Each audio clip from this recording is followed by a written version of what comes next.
Good evening, guys, girls. We got Atma Bryan. We got Michael Peterson. We got Tim Tribe. Here comes Tim. Yes, perfect timing for Tim. And my name is Rob. We four are going to come out this week and we are going to tell you straight fact. You can put it to the bank. You can take it to the bank. You can take it from your wallet to the bank. And we'll let you know it that way. Championship week in college football. Last week, some of us might want to take to the sandbanks, not to the real banks. last week, let's see. Last week in college football, how well did we do? Let's see. Colorado just stomped Oklahoma State. Here comes Mr. Harris as well. We got coming on. We got him coming now. Hey, what's up? Hey, here comes Keith. How about that? Perfect timing, guys. Keith, Harris, and Tim down at the bottom of the screen and just showing up. We're just relaying what happened last week in college football. Colorado, 16. Man, I had to turn my heat on tonight for the first time. It was cold. I did last night. Yeah, 52-0. Colorado got it. Rob, Tim, and Keith. That's why I'm sitting here with a blanket on you. It's cold in here. Ohio State favored by 20. How about this? They didn't even get 20.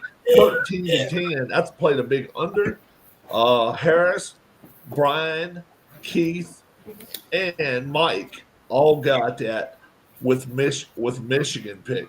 South Carolina, Clemson, another upset on the road as well. South Carolina 17-14. Rob, Harris, and Brian got that. Miami, Syracuse. Syracuse pulled the upset. Miami now is sitting at home this week, and they're wishing they would have done things differently.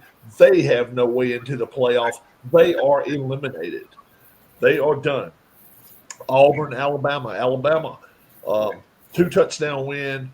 Tim says he thought Alabama would just smoothly just do what they had to do. They got business done, and right now Alabama has a 50% chance of being in the playoff, depending on who wins a game we'll talk about in just a minute. A&M and Texas on the road goes to A&M, 17-7, and they cover everybody but Tim. I ain't trying to get nothing on Tim, but rather than call everybody's name, I'll do it that way. Everybody but Tim picked Texas in that ball game. But Tim got Alabama. Kansas State, Iowa State, everybody but Brian went with Iowa State, and they took care of business. They're in the Big 12 championship.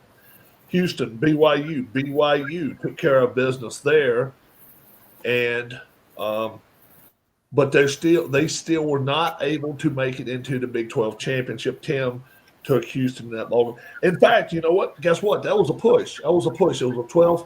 They was favored by 12, and they won by 12. So nobody wins on that one.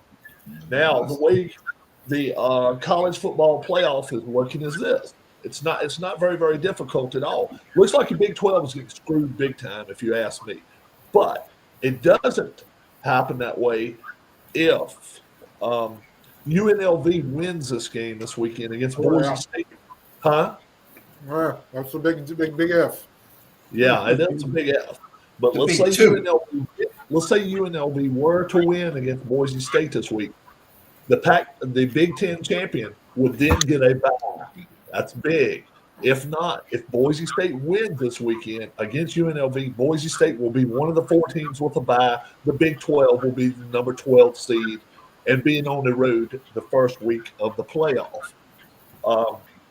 If UNLV were to win, also, if Clemson were to win and become the ACC champion, if SMU drops below 12, then Alabama will stay in the playoff race. If 11th rather. If SMU falls from 8th just to 9th, 10th, or 11th, SMU will be in the playoff and Alabama will be left out. It's pretty simple, guys. It's not very hard at all. Before we do these picks real quick, hands up if you think Ohio State should have been pushed back further after losing last week. I'm going to say yes. Maybe a lot of people. Oh, yeah. Oh, hell yeah. Spots is enough. They fell to 6, right? It's all about They're this. in a 10. It's all about this. So all it is, you're going to get a I home think they game. should have been. I don't think they should be hosting a first round I agree, but they playoff will. game. Okay, but they were going to. There's They were 100,000 people. Two show. losses by All right. 4 points. But I understand they look like absolute Oh. dog crap, but it's still 2 losses by 4 points. So you think they should get a home game? No. I'm just saying. The I'm fact not is, super, okay. if they were playing a 12-0 Michigan team and lose by 10 points or 5 points, 4 points, I don't have a problem with it. But this Michigan team has really underperformed. I think they should be below 8.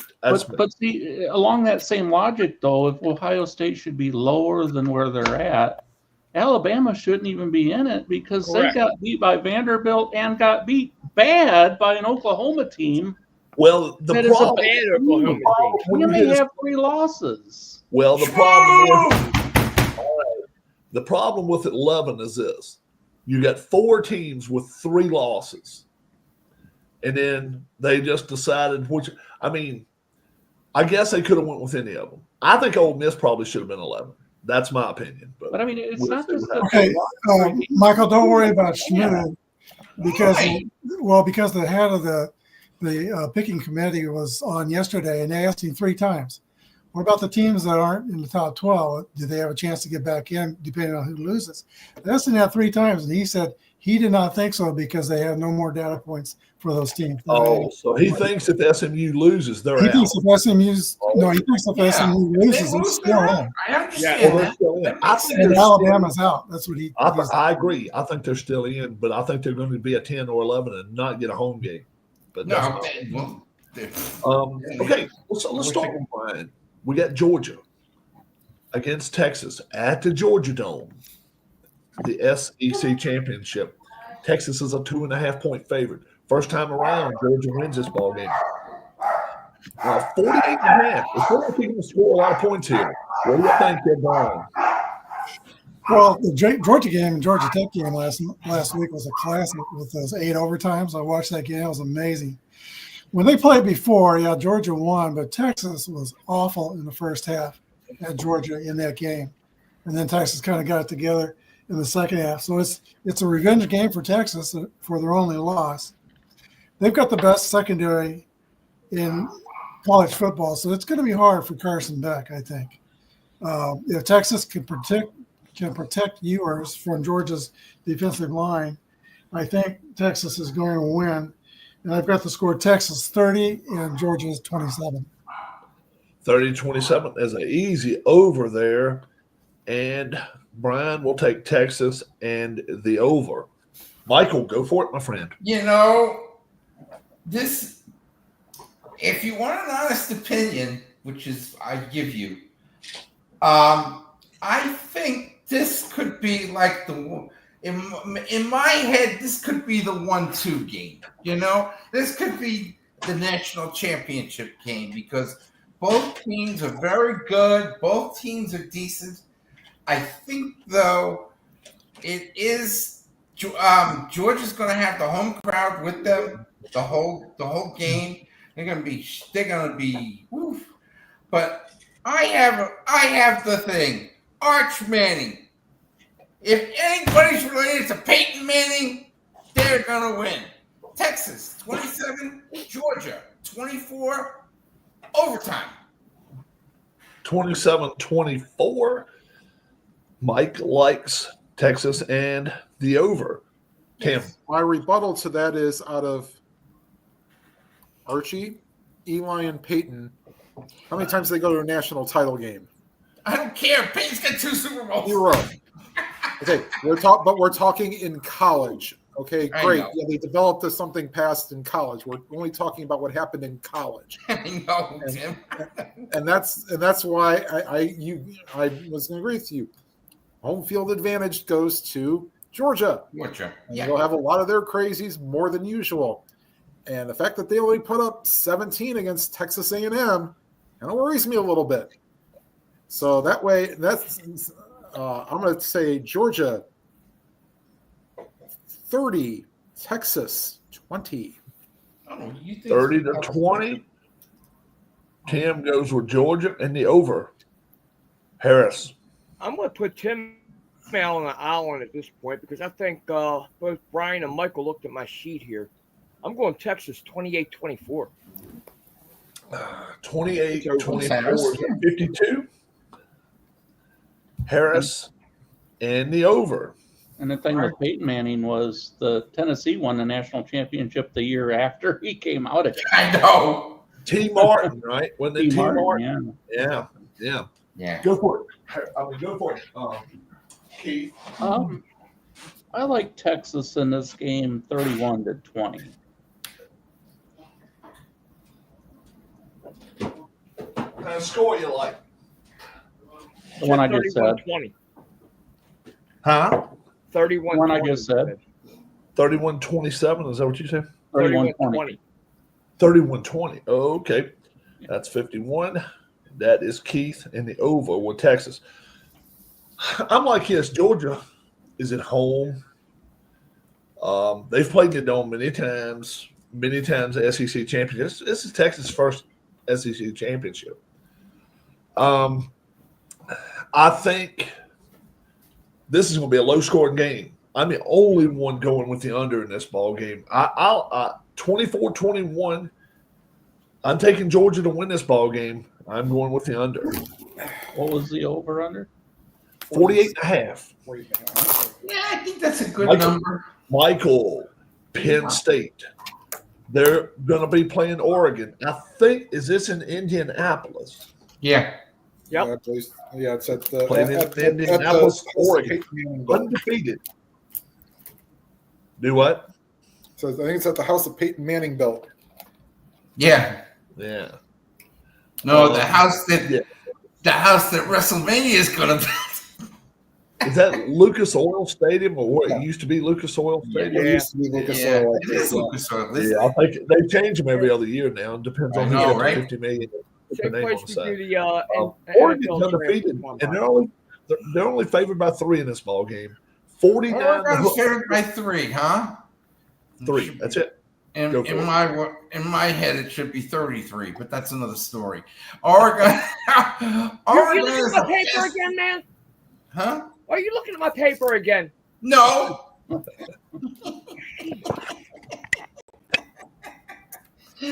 Harrison, But check Oregon's too fast. Penn State's too slow for Oregon. Okay? And it's a neutral site game. If it was at Penn State, I'd give Penn State a chance. Oregon 35, Penn State 20. 35-20. So Mike will take Oregon, and he will go with the over. That's not quite 33 points. No, not quite. It's 15. Yeah, I know, but you know what I mean. James Franklin is I'll the cover the master of 33. keeping these games close and not winning. So Well, I I would didn't do take it. Oregon 35, Penn State 30. See? 35-30. Tim is going with a big time Oregon and over. Harris. I'm going even bigger. I'm right along the lines where Michael said that 33 at. I got Oregon 44-10. There you go. 44-10. Harris likes Oregon in the over and a blowout. And folks, think about this too. If they get blown out of the water, Penn State could lose a home game if they get pushed way back. It They could happen. should. They should. Might, depending on how bad they get beat here. If they do, Keith.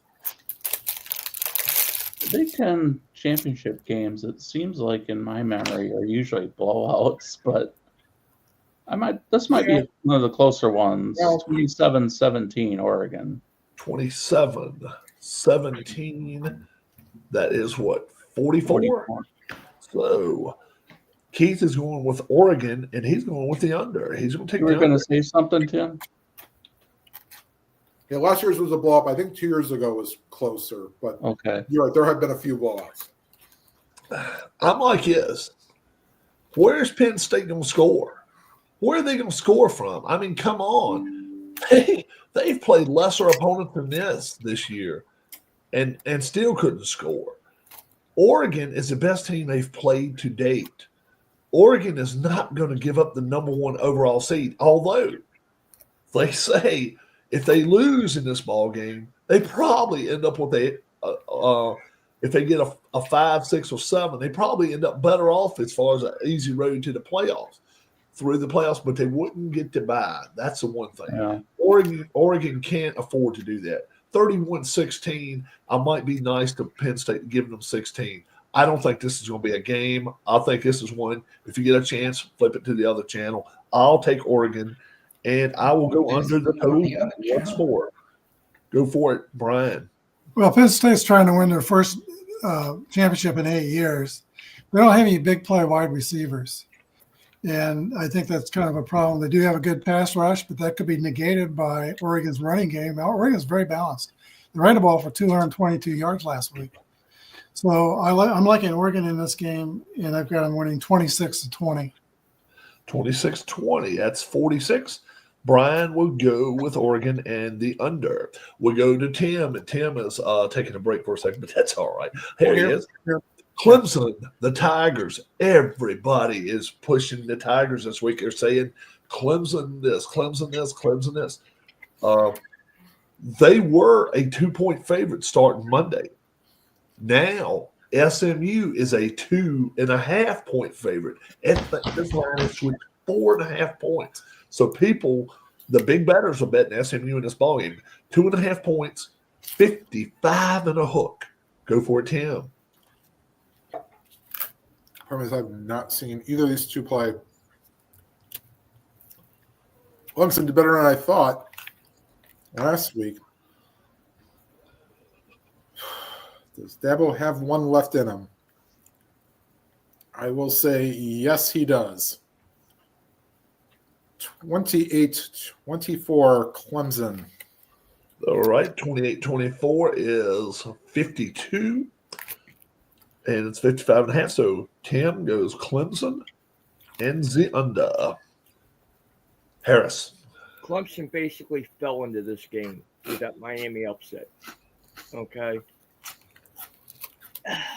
They're going to keep us. They're going to keep this game close. The team that has the ball last wins this game. It's going to be SMU 38-31. 38-31. So Harris is going SMU and a huge over. Keith. I'll go with Clemson 24-21. 24-21, just by a half point. Keith, we're keeping on the underside of things.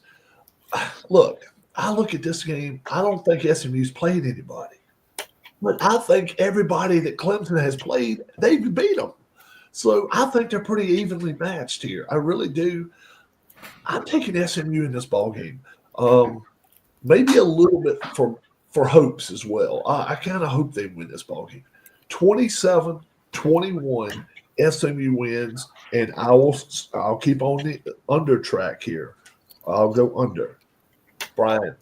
Well, Clemson's kind of playing with house money here. Like you said, I think they kind of backed into this game. The game is in Charlotte, where they played for championships before in Charlotte also. Mm-hmm. Yep. SMU, I think, will be in the playoffs whether they win or lose. Now, Clemson, I think it's going to be probably their last run at this. Dabo does not believe in the transfer portal. And today's a signing day through Friday, and Clemson's kind of getting very good signings. Their 3 stars are down to 4 stars, and they got no 5-star sign. And they lost a couple of recruits to Georgia Tech, actually. So this is probably Clemson's last shot at this until they change their philosophy. I've got SMU winning 31-27. 31-27. That is 58 all day. Brian goes with SMU in the over. Michael, have at it. First of all, that's too many points. Okay? And I'm not on this Clemson train. Dabo, whatever you want to call him. No. Just because they're in the ACC, just because they play in a harder conference, just because they get more exposure, I think that the exposure should be to Shmoo. Okay? I understand the idea how good Clemson is and blah blah blah and blah blah blah blah blah. Shrew is an offensive machine. Clemson is a defensive machine. Okay, I know good defense wins. Shrew 38, Clemson 30. 38-30. Shrew. Mike Look at goes my with SMU and the over. We're going to Harris. The We're going to offense. go to the huh? I thought he said defenses win, but then he went with the offensive. Yeah, I did, 38-30. yes. 38-31. So Shrew. I get- can't question his method because he just gets things right way too Yeah. often. yeah, one punt, 2 missed field goals, and the rest drives all the way down the field. But the defense is doing it, boy. I'm picking on you, Mike. Harris, we're going back to the Friday games now. These are the ones they're going to have something to do. The first one's not going to have anything to do with playoffs. It's just pride game, and for who can really get a good New Year's Day bowl. Tulane, a 5.5-point favorite, Harris, against Army. Where are they playing this? Army. They're playing at Mission. They're playing it at Army Stadium, I think, at West Point. Mhm. And it's going to be cold. It's going to be cold. Mhm. 47.5, Harris. Go at it. I like Army to win this game straight up, but they're not going to cover. They're not going to cover. Oh, they don't have.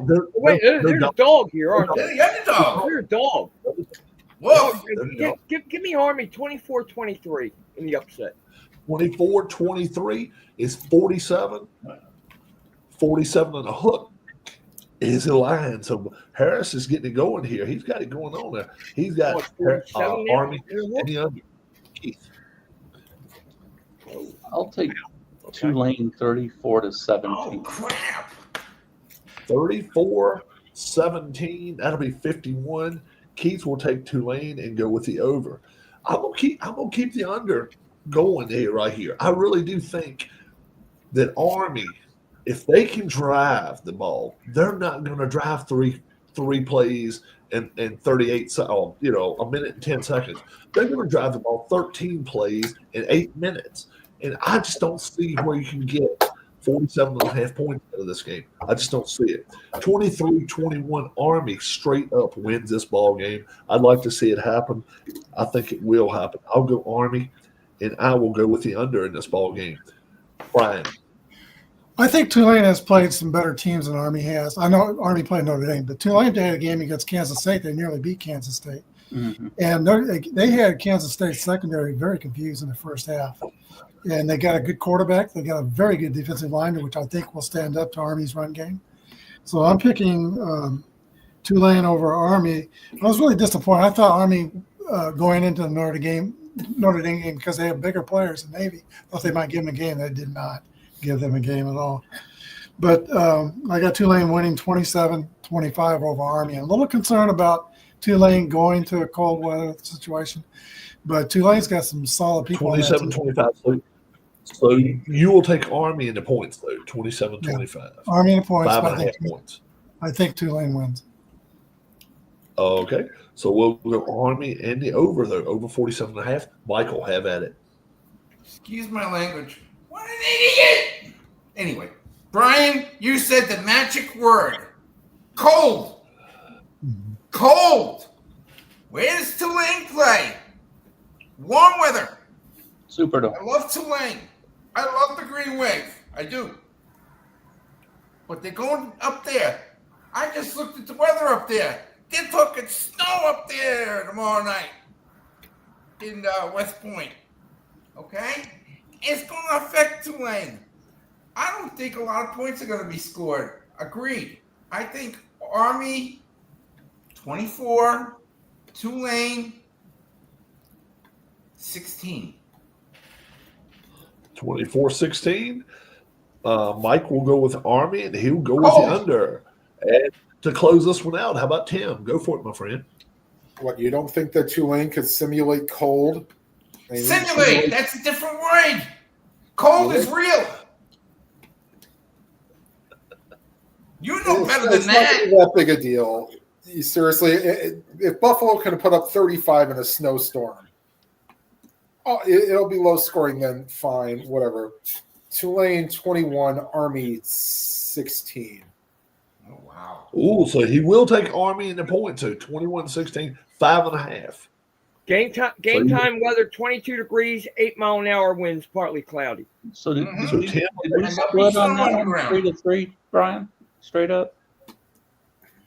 Did we split on that one 3-3 straight up?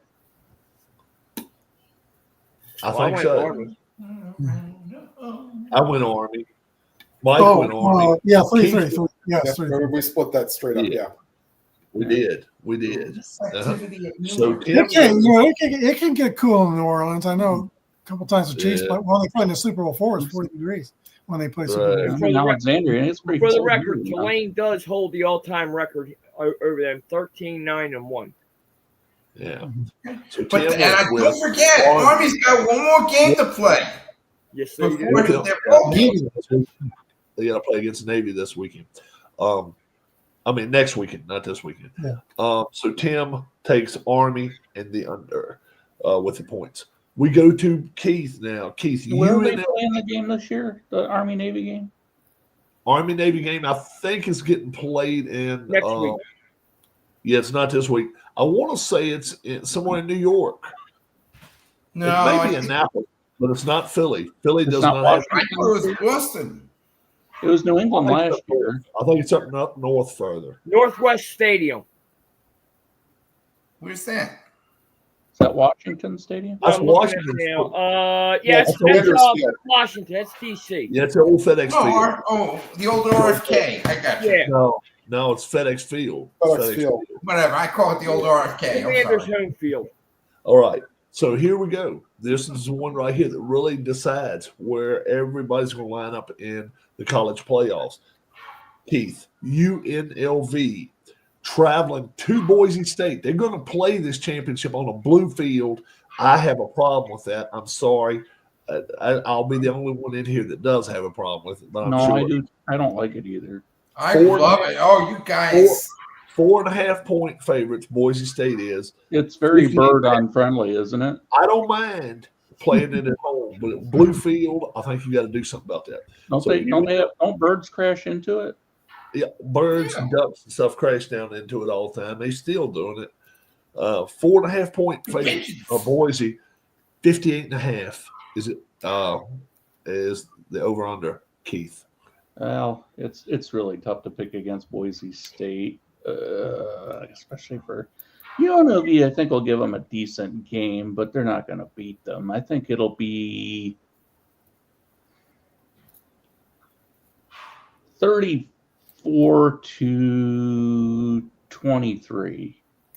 34-23. Is that 57? Yep. All right. So Keith will go with Boise State and the under. 58 and a hook is the line. Yeah, I'm with Keith.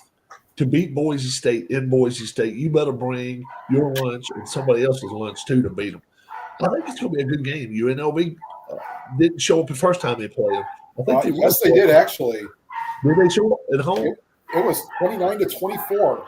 29-24. They were at home though, and they were in a It was dome. in UNLV. It was in Vegas. Yes. Yeah, they were at home in a dome, and that makes a heck of a difference. I just think I just think this time. I mean, I think UNLV is capable of winning. I just don't expect it's going to happen. Yeah, I don't think they will either. 27-20, Boise State wins, covers, and I will go. I'm staying with the under. All right, Brian.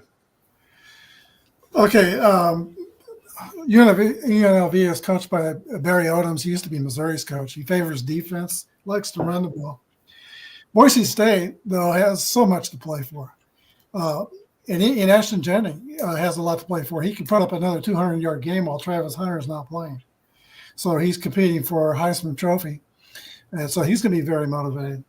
I'm with you. I hate the blue field with passion. Okay. Apple Lori used to live up that way when she was in college, and she's been to a number of games there. She's seen it. Okay. But I've got Boise State winning 33-27. 33-27. But these teams are pretty even. I just think Boise State's going to be more motivated. Who's the team that has the red field? There's a Eastern team that has- Washington. Yeah, Eastern Washington. Yeah, that's ugly too. Yeah. Michael, what? Mike? Hold on. I know, we can't hear you because I'm done you there. You're muted, Mike. There Okay, you go. start over. Go for it, Mike. Boise State in the blue field. Oh, come on. That's a marriage. Boise State, and they're gonna rout them. It's gonna be cold again. Another nice cold weather night. 41-20. Boise State. 41-20. So Mike goes with Boise State and the over. Tim. So if Janty does get 200 yards, he would pass Marcus Allen for fourth all-time in a single season. You're not catching either Kevin Smith, Melvin Gordon, or Barry Sanders for single season all-time yards, even with the extra games being played. That's how good they were for single season. I do think that Janty does give them, and their quarterback's nothing to, Boise State's quarterback's nothing to snooze at either. He's at least decent, but I think they're playing a sophomore because I think their original starting quarterback got hurt, based off what I've seen of Boise State. The other problem is that Janty can have a fumbling problem. So I think the game will be close. I do not think that UNLV will win. What's the spread here for Boise? 4.5. Okay, I'll go 28-23 Boise. All right, that's 51. So Tim will go Boise State and the under. Harris. I think if they're playing on the blue field, Boise should be required to wear all white. Yeah. They wear no blue to match the field. Yeah, it's hard to see. A requirement. Yeah. Boise's going to win this game. First off, the last time these two teams played, Boise only scored 9 points in the second half. Okay, they scored a late touchdown. Other than that, they had no offense in the second half. They're not going to come out here like that this time. It's going to be 38-28, Boise. 38-28. That is 64 all day long. So Harris will go with 66. Boise State and the over in this ball game. 66. Huh? What'd you say? Yeah, 28 is 66. 66. Okay. Still over 58.5. So my head sucks. You're over. Coming to another game that's going to it could make a difference. It's not between them, though. It's all, like I say, it's all between that UNLV Boise State game as to whether this team gets a bye or the winner of this game is going to be a 12th seed, which is pretty sad, I think, considering these teams in the Big 12 have played some heavy-hitting teams. They really have. Iowa State coming to me now. The Cyclones playing Arizona State. They're going to be playing at Jerryland. A 1.5 favorite is Arizona State. They're a 1.5 favorite. 50.5. Huh? That's switched. Okay. Yeah, it's a 1.5 by Arizona State right now. Yep. And I'm like this about it. I think Arizona State has played really, really, really well this last half of the season. Now they lose their 1,000-yard receiver this week. And Iowa State has 2 on their team. They're both going to play iffy defense at best. I really think. I think they're one and done in the playoff. Sadly enough, they'll probably be playing somebody like a Penn State or Georgia or somebody, and then they're going to go get killed. But we'll see what happens. 34-31. I like Iowa State to pull the upset here. I will go finally over the total. It's the first time I've went over tonight. I will take Iowa State upset over. Brian. Iowa State is 112th in stopping the run. That's not very good. Their secondary is terrific, though. And like you said, Arizona State's going to be short of receiver. Jordan Tyson is out. I like Arizona State's quarterback. He or not quarterback, but their head coach. His name is Kenny Dillingham. He got a $200,000 bonus for winning 9 games. He turned around and gave all that bonus to his 10 assistants. That's a very class act there. but I'm with you, Rob. I got Iowa State winning this game. I like Stan Campbell. He'll be able to run crazy, but I just don't know if they're going to be able to pass against Iowa State. So Iowa State 27, Arizona State 25. I got Iowa State winning. 27-25. It's 52. 60. No, 47 52. So Brian will go. 47-25 is 72. 72. No, it's 27-25. 27-25. Add again, Tim. Try it again. All right. Yep. All right. Misheard. Okay. Is it snowing in Ohio? Not yet. Tim, I'm just messing with you, brother. I'm just messing with you. Okay. And every week, Tim, the 27-25. Cubs signed one of the 52. Guardians pitchers. They signed another one. What the Cubs signed Matthew Boyd, yeah, for a 2-year deal. We're $14.5 million a year. They can have him for $14.5 a year. Coming off an injury, yeah. Yeah, I think that's what they're hoping Arizona to trade State, in. Arizona State, 1.5. Mike, go at it. I'm not very familiar with this kind of game. It's Arizona State. I only saw them once this year, and they ran all over Oklahoma State, and they were decent. Iowa State, I don't know. They don't impress me. So when in doubt, go with the team that I've seen. I'll say Arizona State. I'll say Arizona 28, Iowa State 20. 28-20, 48. So Mike goes with the favorite, Arizona State, and he will go with the under. Tim, I hope I didn't make you mad, Tim. No, you're fine. I'll just I think just that. misquoted, I guess. So, I mean, it's should be a real good game. I mean, Arizona State's got the momentum, and they want to carry that as long as they can. And Iowa State's also a very good team. I mean, neither team really have the advantage traveling to Dallas In a dome. in a dome. In a Not dome. really. So Right. I'll take Arizona State 27, Iowa State 24. 27-24, Hopefully 51. nothing. That falls advantage down. might turn out to be how many fans show up for each squad. And Iowa State people really travel. Yeah. Oh yeah, that's the only thing I could think of. Harris. I'm going to say this. Tim's got the exact score with under 2 minutes to go in the game. But Iowa State's going to score last minute, win this game 31-27. 31-27, 58. So Harris will take Iowa State, and he will go with the over here in this ball game. Keith, close us out on the college. All right. I'm going to take Arizona State 29-27. 29-27, look like 56. Keith will go with the Arizona State and the over That's in a that qu- ball. Is it 2 or 2.5 on that? 1.5. 1.5. Okay. Yeah, 1.5. All right.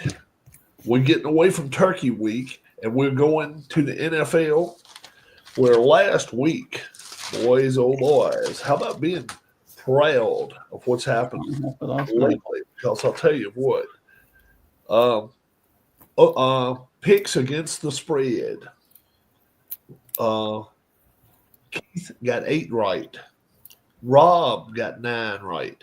Brian got 9 right. Harris got 10 right. Tim got 10 right. Mike got 10 right. So we really, man, we were That's well played. Good job, guys. good. We had great You lost. numbers against straight up, too. As you see on the screen there, Harris was 14-2. I was 12-4. And Tim was 12-4. Keith was 13-3. So we had good straight up picks. Rob didn't do too good. Brian, do you have the season totals? I do. Harris, you're at 68%. Okay. I'm at 66%. Keith is 63, Tim 62, and Rob is 60. So everybody's over 60. And Harris, you got a shot to get to 70% this year. Okay. Over-unders. Over-unders for the week. Harris got 6. Tim and Mike both got 7. Keith got 8. Rob got 9. So guess what, Brian? It's always good if you've been told less. 10 over-unders for you, Nice Brian. job. So well done, my friend. I You think really Michael did said well. you forgot Over me. under. I think that's Really what he's well saying. done. Yeah, Okay. yeah. All right. I think he means you forgot me Yeah. for the I got you. stats. There he There is. you go. Oh, Yeah, I know. What I was dark with the type. Michael was right after Brian.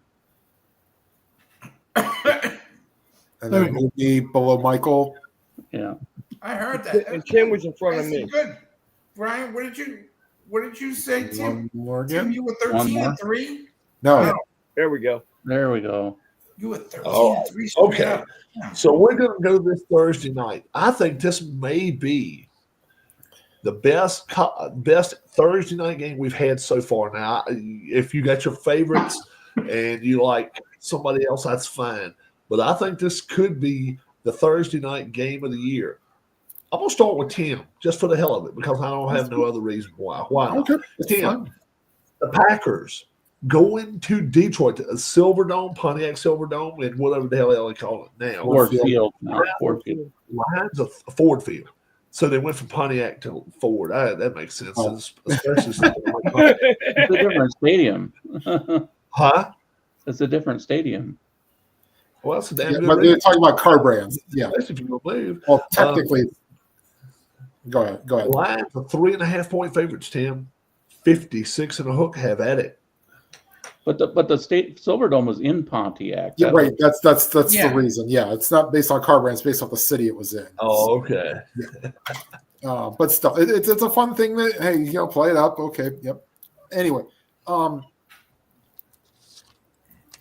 yeah, it's the Lions definitely have a home field advantage, but boy, did they look very sluggish in the second half against the Bears. They got the one touchdown. They responded with the one, and then it's like, did they decide to want to be too cute? I mean, that's not going to win you many ball games enough. But part of me wants to take. If the Lions are on a 10-game winning streak, all right, I'm going to be bold. Packers 24, Lions 23. 24-23 is 44 all day long. 47. Huh? 24, Oh, yeah, 23. 27. Yeah, thank you. Yeah, get me right that time. You owed me that one. So that's Tim. Takes the Packers and the under. Harris.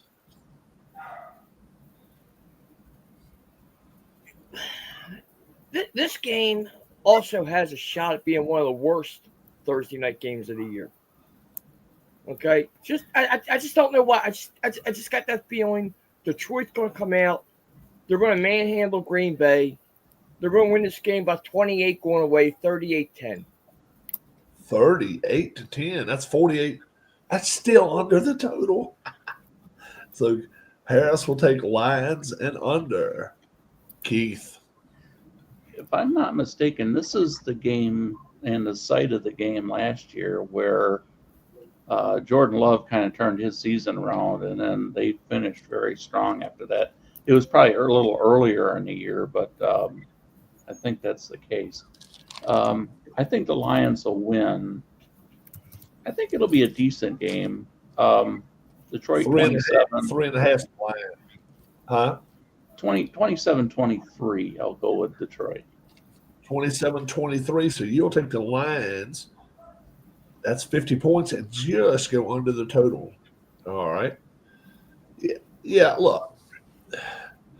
Jordan Love, to me, is the most overrated quarterback that's going to be going in the playoffs right now. I still think they're going to lose 2 or 3 more games. Detroit can't afford to lose. They lose, and the Eagles keep winning. The Eagles become number 1 seed. They cannot afford to do that. You do not want to go to Philadelphia in January. You just do not want to do it. I've lived there for 12 damn years. I've seen 36 inches of snowfall in 24 hours. I know what can happen. I know what can happen. The Lions are not going to slip up here, boys and girls. They're just not. Even if they were to lose their quarterback, the worst case, they've got enough run and attack. I think they can beat this team 30-20. I'll take the Lions, and I will go with the under. So, Brian, I'll Brian. catch up real quick. The game that Keith was talking about last year, was sort of in the middle of a 3-game winning streak. The Packers did win in Ford Field, 29-22. Go ahead, Brian. Tim, you're not going to be on an island here. Oh, wow. Okay. I'll tell you why. Green Bay, their last loss was against Detroit, but they had some penalties that game, and they had some drop passes that doomed them. They have 4 receivers that have over 40 catches, and they're the only team that's got that kind of talent, or at least those numbers, at wide receiver. Detroit's got problems. They have had 13 defensive players go on IR. The last 2 are DJ Reader's out. You got defensive end out. Anzalone, they're very good linebackers, out. It's tough to replace 13 losses on one side of the ball. And it's going to catch up with them, and I think this is the week it catches up with them. I've got Green Bay 28 and Detroit 23. 28-23. That's 51. 51 the hook is it. So Brian goes Packers and the under. Michael. Good game. I don't know if it's going to be the best game, but it'll probably be a decent game. Detroit's still hot. I think those 2 running backs, I keep forgetting their nicknames, but both of them, Montgomery and Gibbs. Yeah, they're still playing good. And Sonic and Knuckles. Huh? Sonic and Knuckles. That's it. So I knew Sonic because of the food. Knuckles. Okay. Yeah, I think they'll have a decent game. I think the big difference to me is if this game were in Green Bay, I would like the Packers in this game. This game's in Detroit, okay? This game could be a track meet. I don't know why. Detroit's defense has been shaky. I'm gonna say Detroit 31, Green Bay 21, and deal with that. 1-1. Mike goes Isn't Green Bay going to Detroit kind of an east coast of Wisconsin, going to the east coast of Michigan? No, it's not. Yeah. It's indoors and outdoors. And you got to go with the indoor team.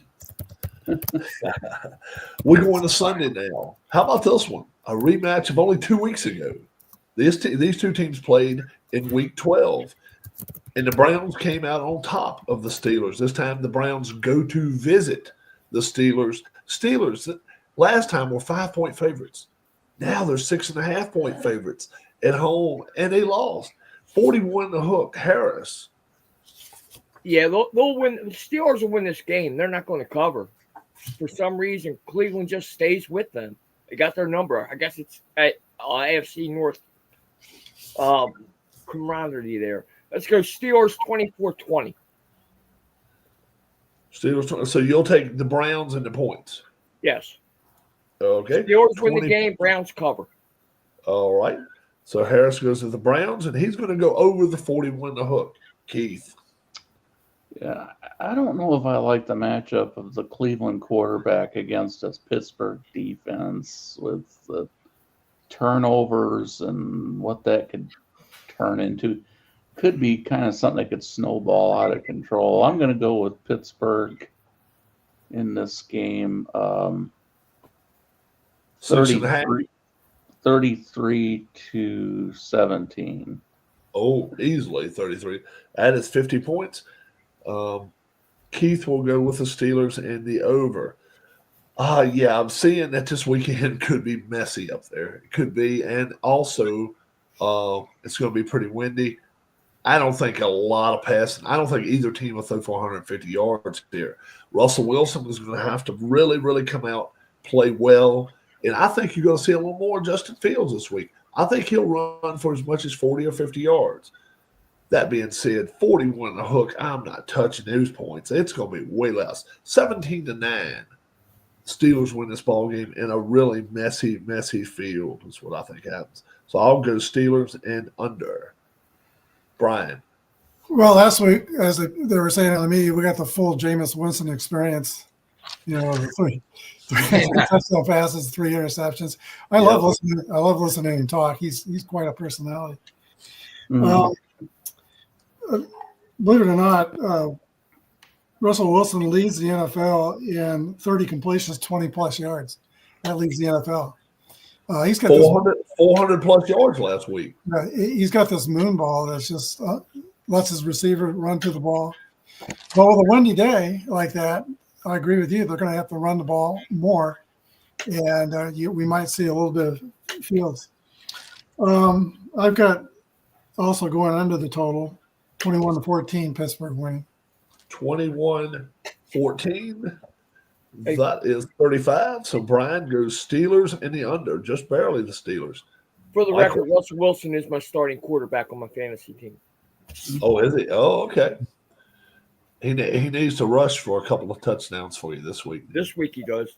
Go for it, Mike. Chamius. Man, you are starting to become a star.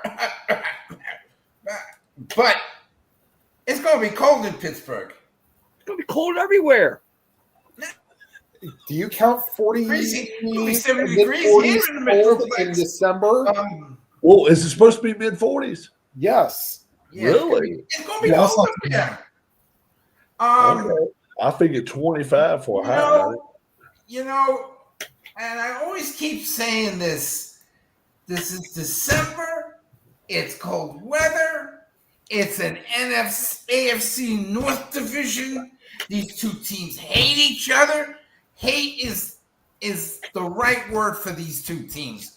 And they're in Pittsburgh. The towels are going to be there.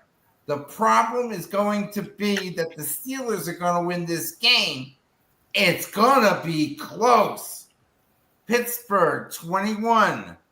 Cleveland, 17. All right, so Mike will take the Browns, and he will go with the under. Is Brownie the elf going with him this week? No, but Nick Chubb will the be elf there. was denied access to the plane. Oh, no. But Nick Chubb will be there. Okay. Yeah, okay. Well, to be fair, all the bad weather in the Cleveland, Pennsylvania area will be happening tonight and tomorrow. And then by the weekend, you'll be in the 40s and 50s for a few days. I heard they get some snow up in all around Pennsylvania the next 2 days. Yeah. Yep. But for being 40s in early to mid-December, you'll take it for this area of the woods. Mm-hmm. The Browns defense kind of needs to be held accountable a little bit. Fell asleep to the game. It was probably good that I did because Winston was responsible for 14 of those Denver points. Who knows? He could be responsible for 7 of just for pick sixes, or he might fumble a ball. Winston was responsible for 668 yards if you count his passing yards and the interception yards. Right. Chamius. I'll say this: the Browns do like to play tough, and maybe their kind of plotting style plays into the Browns' hands. I don't see the Browns pulling a rabbit out of the hat twice. Let's say Steelers 27, Browns 23. 27-23 is 50. You'll take the Browns and the points, and you'll go over. All right. When Jameis was with the Tampa Bay Bucks, his first pass with the Bucks was a pick six, and then his last pass with the Bucks was a pick six. Keys. There you go. Harris, you go. Saints are 4.5-point favorites heading to that juggernaut New York Giants team. 39 to hook is what we expected this week. Have at it, Keith. Is who's playing quarterback for the Giants this week? Lock is starting. Lock is starting. Right. Cutlets can't cut. Okay. Cutlets can't cut it. Mm-hmm. I tell you, I digress. Is Neighbors healthy? Yes. Yeah. Okay, I'll go with Neighbors, and Giants will find a way to win this game. It's going to be ugly, 20-17 Giants. Okay, 20-17 is 38. Keith will take the Giants and 37. go under 37 rather, and then he's going to get his ass kicked for following my paper here. I got the Giants winning this ball game, 19-17. 19-17. Yeah, I'll take the Giants and I will go under. I'll take the points if you're going to give them to me. So, yep, Giants and under. Brian. Taysom Hill's been on the show for New Orleans the last 2 weeks, but he's out with an injury and probably done for the season. The Giants, on the other hand, they're missing their best defensive player, Dexter Lawrence, defensive tackle. He's out. Too many chunky soup commercials. New York's at home. They're 0-6 straight up at home. They average 10 points at home. I think New Orleans wins this game 23-20. 23-20. So you will take the Giants and the 4.5. Yeah. And you'll go over the total. I love these things. Man, I'll tell you what, they just started carrying these. You see, it looks like a a Kit Kat bar. Yeah. Oh, yeah. Yeah, and now they just started carrying those. Is that a sponsorship? Free That's a plug. sponsorship for the week. Great value from peanut caramel and all that. So that's I'll have to remember that when I go visit. He's trying to help his mother with her food bill. yeah.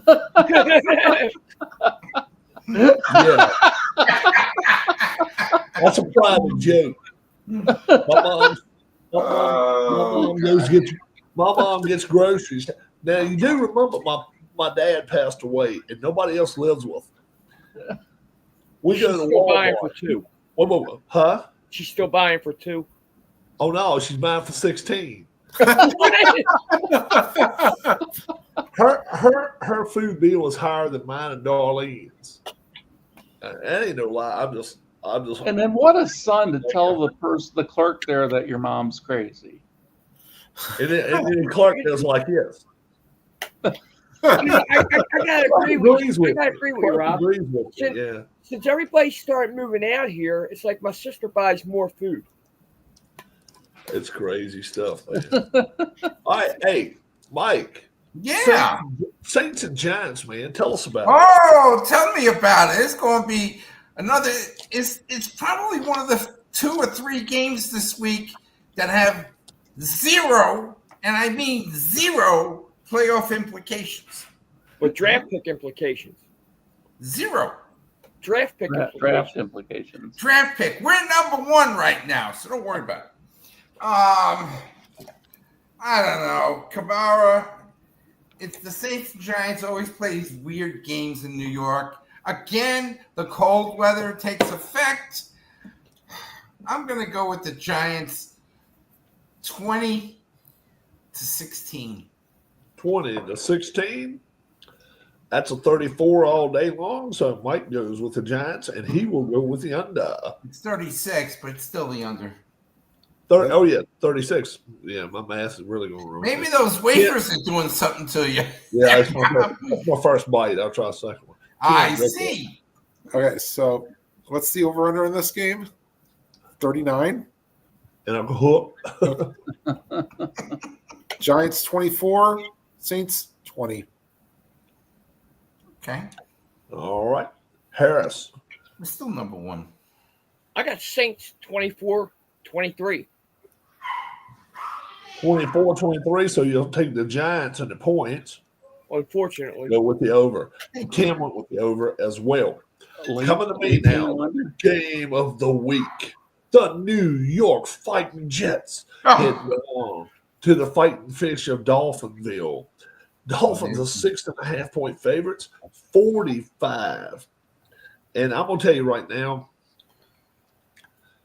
when you start getting Rich Eisen to come on TV and say the Jets have the worst quarterback in the NFL, not only does that take nerve, because I'll tell you why. You know, Rodgers can get butt hurt real bad, but then he's got other people following him along and saying he sucks now too. Mm-hmm. he is thinking about coming back next year, and I think the Jets are actually thinking about bringing him back next year. That's the stupidest move in football right there. The Dolphins are a better team here. They're just a better team. They're at home. It's going to be warm. It's not going to be hot, but it's going to be warm enough. It'll be 55, 60 degrees. 45. I think this is going to be a high-scoring game. I'm going to take Dolphins 34, Jets 24. I will go Dolphins and the over. Brian. Tua is 4-0 as the starter against the Jets, and Miami's 8-0 straight up in their last 8 games against the Jets. Brees Hall's out, well, for the Jets, and like I said, like you just said, Aaron Rodgers is a shadow of himself. So I got Miami 24-17. 24-17, 51. Brian goes Dolphins and over. Mike.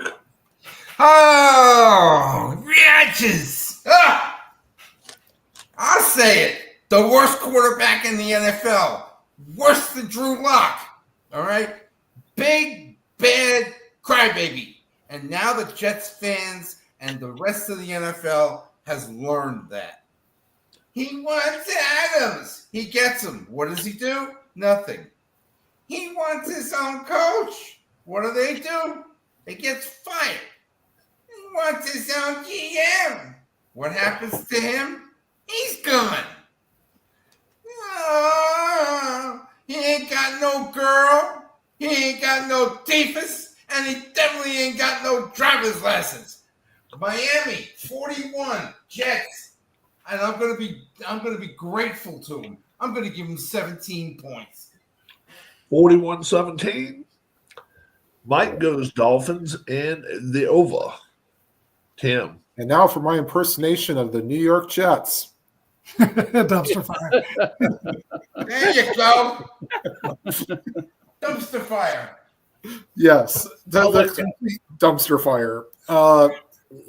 I'm sorry, but Dolphins should easily win this one. I'll say 38-20. 58. Yeah. Tim, Dolphins and over. Harris. My only question is how many comp tickets are given out for this game? Because at this point right now, they are giving tickets away on the street for this game. Okay. Nobody wants to see Rodgers anymore. Period. Early on, every away team that he was going through, it was a selling point. But the way he's playing now, after the comment, worst quarterback in the league, who the hell wants to see him? Miami better win this game. They should win this game 27-16. 27-16, 43. So Harris will go Dolphins in the under. The Summer Bears are more exciting. Keith. I was just going to ask you, Harris, would you rather see this game or that rap concert you're going to watch? Or I don't even talk about that. I do not want to work at concert on the 17th. There's some artist there, Moneybag Yo. I never heard of him before. That sounds like that should have been Scott Hall's gimmick back in the day. Yeah. Is Mannheim Steamroller going to be there? Huh? Is Mannheim Steamroller coming? I don't know. I don't know. I'm going to go with the Dolphins 23-12. 23-12, 35. Keith will take Dolphins and the under. We'll go on to Brian. The Jaguars. Without Trevor Lawrence, looks like for the rest of the year, the kid that hit him gets 3 games. And there's been players in the Players Association that said he shouldn't come back until Lawrence comes back. Now, I agree with that. That would be a fair way of doing things. I think it should be be another dirty hit. This is the way I think it should be. The league should have a doctor, even if they keep it under wraps, to say when Trevor Lawrence is cleared to play. Whether the other team, whether the Jags want to play him or not, that's up to them. Once he is cleared to play, then you let the other guy come back. 3 games is nothing. Looks like to me Lawrence is going to be out for the year. Titans. Did he appeal that? He has he has tomorrow to appeal it. Well, maybe after he's cleared to play, then he still has to sit out one more game after that. Yeah, that would be cool. The Titans last week just didn't show up, but guess what? They ran into a buzzsaw named Washington that was pissed off. Look, I don't think either one of these 2 teams are very good. I really don't. But I just don't know where the Jags are going to score points. They're probably just going to have to count on field goals and pray. Yeah, I'll take the Titans in this ball game. I'll give up 4.5, 23-12. Yeah, Titans and the under. Brian. There were some media people that were trying to claim that the 3-game suspension was too much for Al-Shaider. I don't think so. But I do think my first thought was in 3 games, they play the Chiefs. And they don't want him knocking – the NFL doesn't want him knocking out Patrick Mahomes since we don't have a left tackle right now. So I thought that might have figured into it. I don't know. But I agree. I think he should be out as long as Trevor Lawrence is out. There's just no place for a hit like that. The Tennessee Titans, Will Levis has actually played pretty good the last couple of games. Last 4 games, he has only 2 interceptions. I think Tennessee wins this game 27-20. What are they favored by? 4.5. Let's make it 27-18.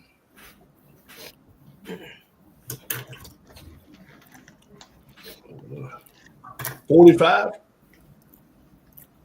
That is The Brian. Titans have a kicker that's been playing, about 15 years? Is that Polk? Yeah. So Brian takes Titans and over.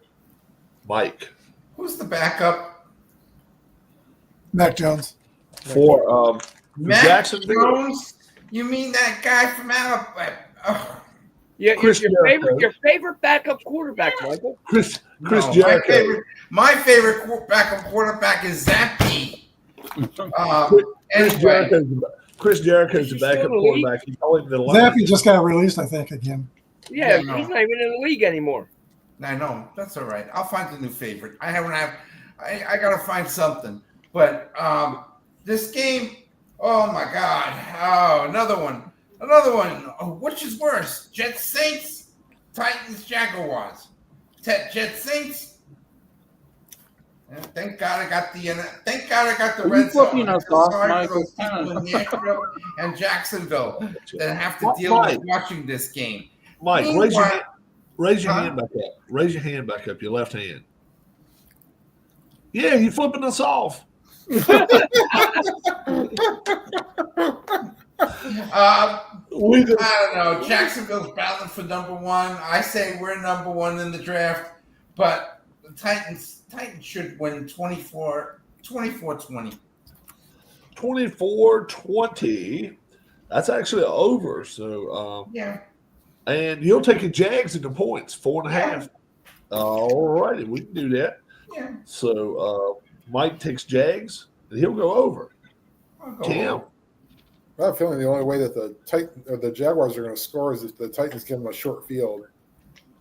We'll say it happens once. Titans 23, Jaguars 7. 23-7. Tim with Titans and the under. Harris. Michael, that concert I got to work it's Rod Wave. Yeah. Yeah. That's going to be about as entertaining as this game. 16-9, Tennessee. Somebody might find the end zone. Better than Lacey Rainey, whatever her name is. Rainey Wilson. Whatever. She was terrible. Keith. Yeah, 16-9, Tennessee. Oh gosh, I'll say Titans 27-17.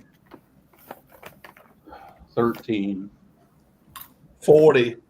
You playing well? 27-10 then. 27-10. Keith will go Titans and the under. We're going to Brian. Brian, the Atlanta Falcons benching their quarterback this week. They are benching what's his name? Kirk Cousins for Michael Penix. For the rookie. They're going to try the rookie this week. Oh, wow. We'll see what happens. That being said, the Vikings are at home. And they just got back home last week, played pretty well. 4.5-point favorite. The Vikings are 45 and a hook. Have at it, Brian. Yeah, Kirk Cousins has no touchdown passes in his last 3 games. And I think he's still having effects from the Achilles. He's just not got the zip on the ball that he's normally had. Darnold is 2 touchdowns and no interceptions in each of the last 3 games he's played. So he had a little slump there around Halloween, but he's back out of it and playing very well. I got Minnesota winning this game pretty easily, 30-17. 30-17, 47. That is Brian with the Vikings and an over. 45 and a hook is it? A lot of times with a hook, I don't even mention over-unders. Mike. Poor Michael Phoenix. Poor Michael Phoenix. He's got to deal with that skull, the banging and all that banging and all that. Is Jared Allen going to bang that thing again this week? I don't know. Oh, that crowd is so loud in Minnesota. No wonder why Cousins is going to get benched. This is a game for the Vikings. Sam D. Arnold. I still think Daniel Jones is going to come up and relieve him and come up with the win.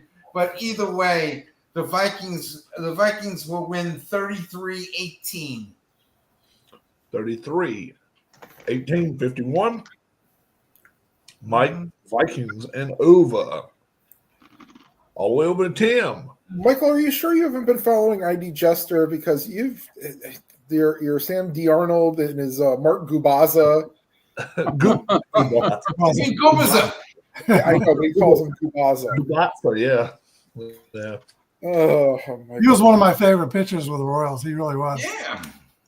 I will say this.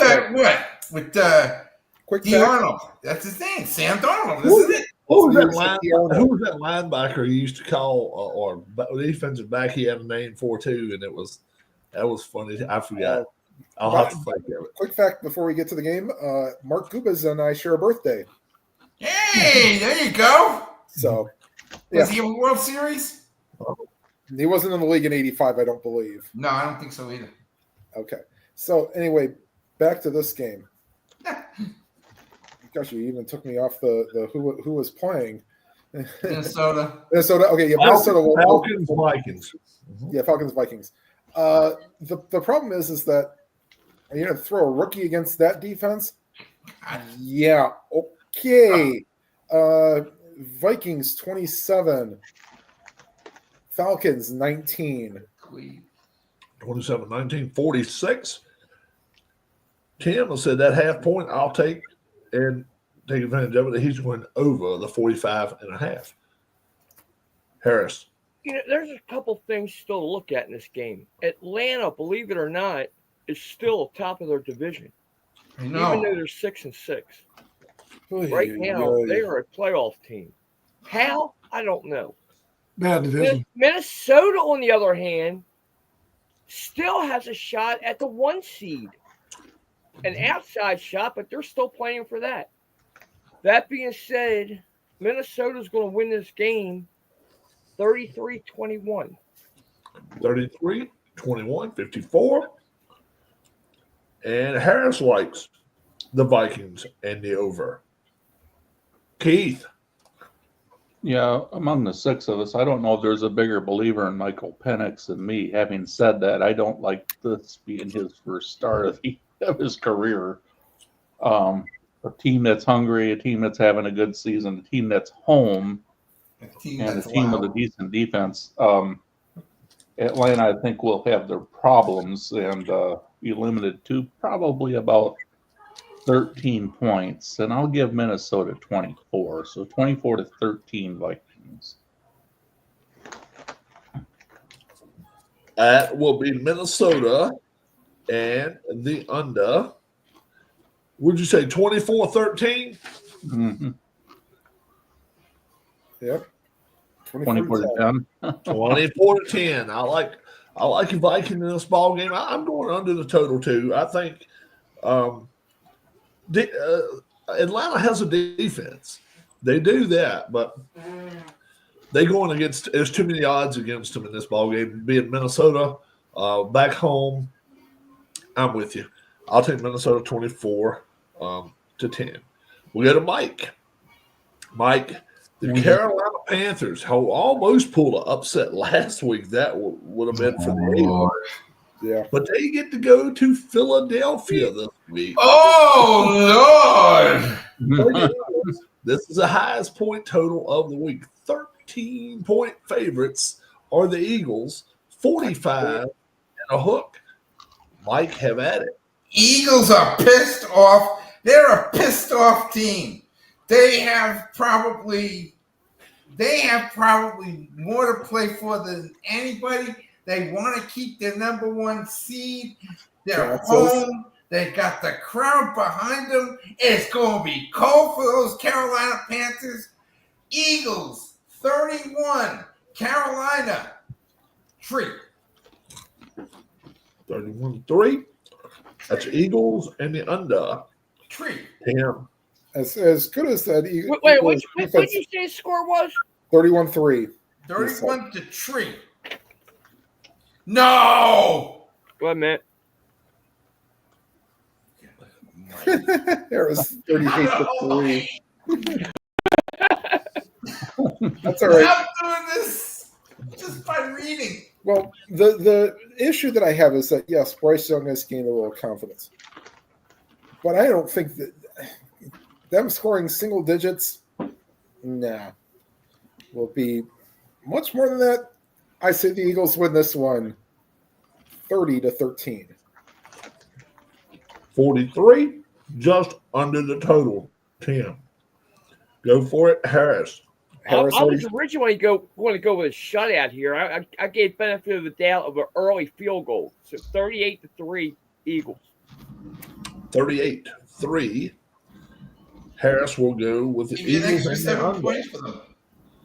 Keith. I'll go 30-17 Eagles. 30-17, 47. So Keith will go 13-point favorites. Oh, No hook. all right. 30-16. 30-16. There you go. That's 46. So Keith will go Eagles and the over. And the over. I think the Eagles almost going to go. This is 45 and a hook. 44-6. I think I think they're going to rout these bad boys. I think they may get the over under themselves. Yeah, this is going to be a messy game.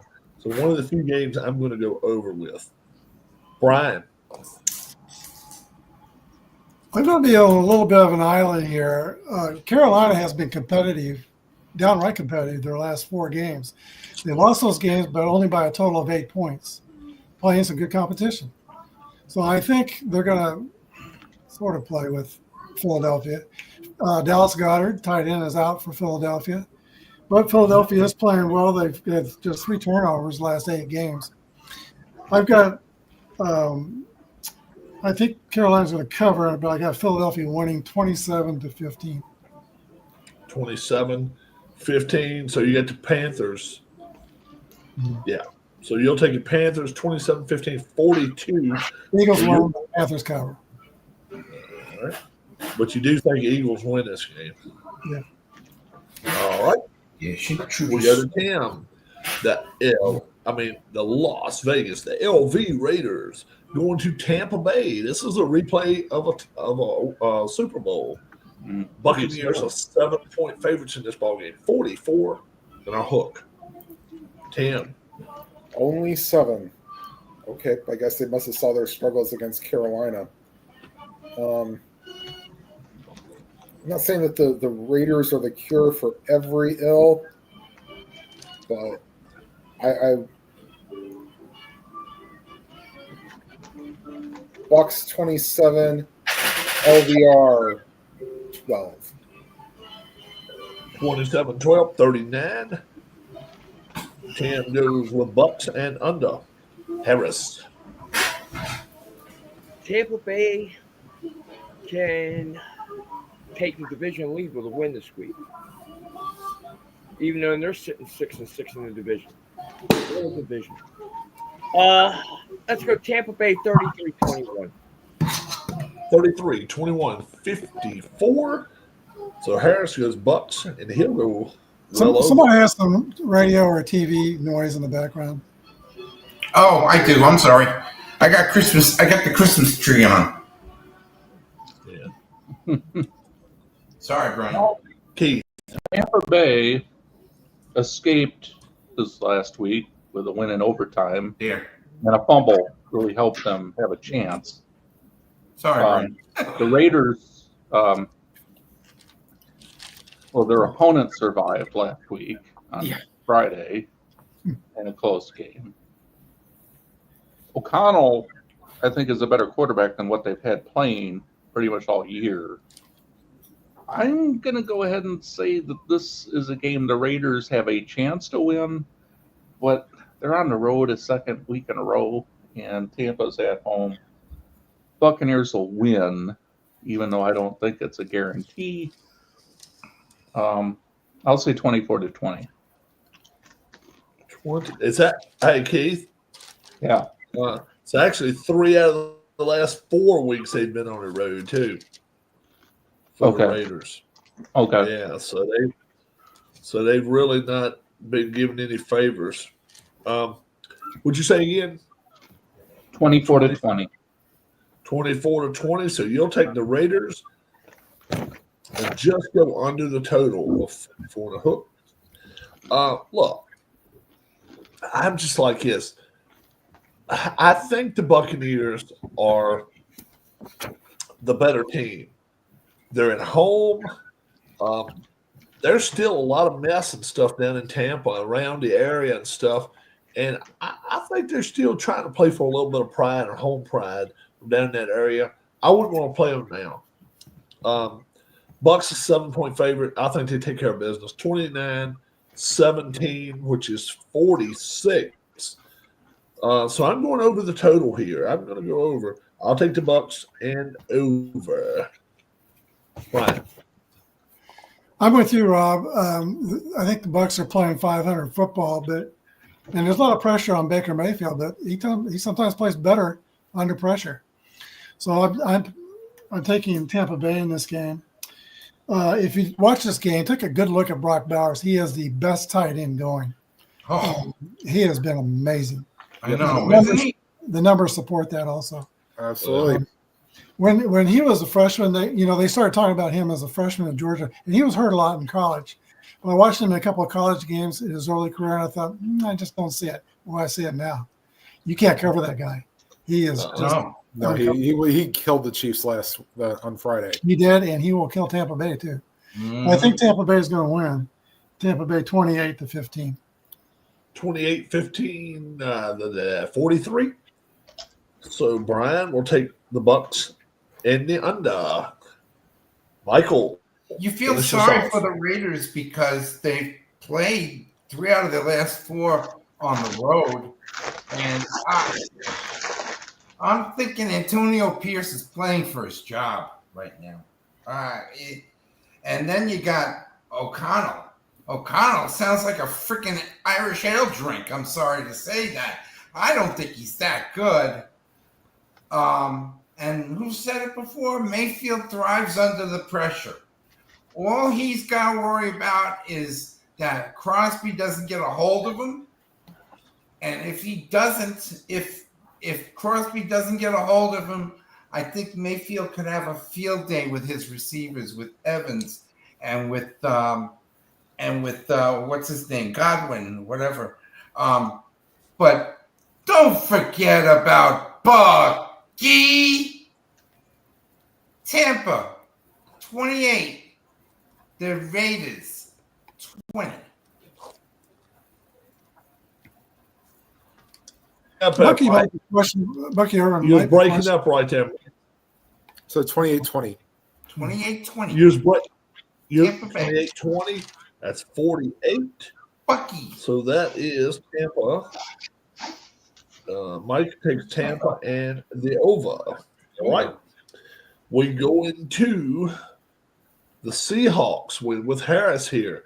Originally, earlier in the week, the Seahawks were a 1.5 favorite. This has been the biggest turnaround all week. 4 points, 4.5 points has changed. Cardinals favored in this ballgame now by 3 points. Harris, 45 on the hook. In Arizona? Seahawks. I can see this In Arizona? in Arizona. Okay, yeah. Okay. And Seahawks that's were- the only reason. The only reason I'm taking Arizona to win this game, 21-17. 21-17, 38. That's Harris will take Cardinals, and he will go under the total. Keith, You go for it. on the Seahawks Raiders? and Cardinals. Oh, I'm sorry. Seahawks, Cardinals. In Arizona? Yes. Cardinals 3-point favorites. 45 and a hook. Yeah. I think the Cardinals are a better team than the Seahawks. I'll say the Cardinals 27, the Seahawks. Shoot. 22 is 27, 22, 49. That will be Keith going with the Cardinals and the over. I actually think the Seahawks are the better team here. But what's the one intangible that it just really it's not the home field advantage, it's the field itself advantage. This team seems to know how to play on that field, whether it's a fan there or not. You don't see them slip up and stuff near as much as their opponents do. I think it's a terrible field anyway. Yeah. Worst field in the NFL. I agree, but they've got played something a Super figured Bowl out that here. field. Yeah, they've played the Super Bowl on the field there, and it's terrible. And I just think that if you want to find something to even a game out, find a way that the other team can't stand up straight and you can run on it. I think it's a big advantage, especially when you get the little midget running. 20-15. I'll take the Cardinals. They will cover. I will go with the under. Brian.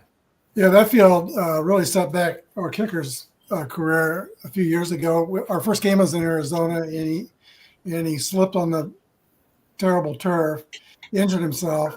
And then when he came back, he changed his kicking style to try to compensate, and that didn't go so well. It's just a horrible field. They played a couple of weeks ago, and Seattle dominated that game. They sacked Kyler Murray 5 times. Now, I think can Arizona remedy the domination? I think they can because they're a fairly physical team themselves. But Arizona's kind of inconsistent. And you got Kyler Murray saying yesterday, he was saying they're asking him why he struggled with Marvin Harrison. And Kyler says, well, we got to get on the same page. Come on, Kyler. This is week 14.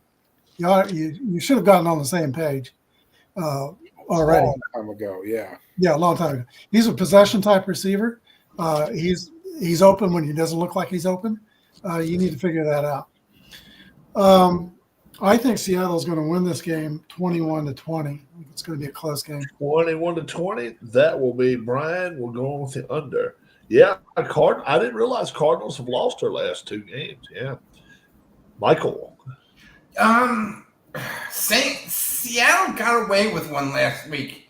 Gino and the boys went West Coast, East Coast, and kind of found a way to beat the jerks. But then again, people can beat the jerks. So now they got the Cardinals with Kyler Murray. Different ball game, different field. This is a tough game to call. I think it's going to be high scoring, and I think the difference is going to be Marvin Harris. I really do. I'm going to go with Arizona 28, Seahawks 24. 28, 24, 52. Mike will take Cardinals and the over.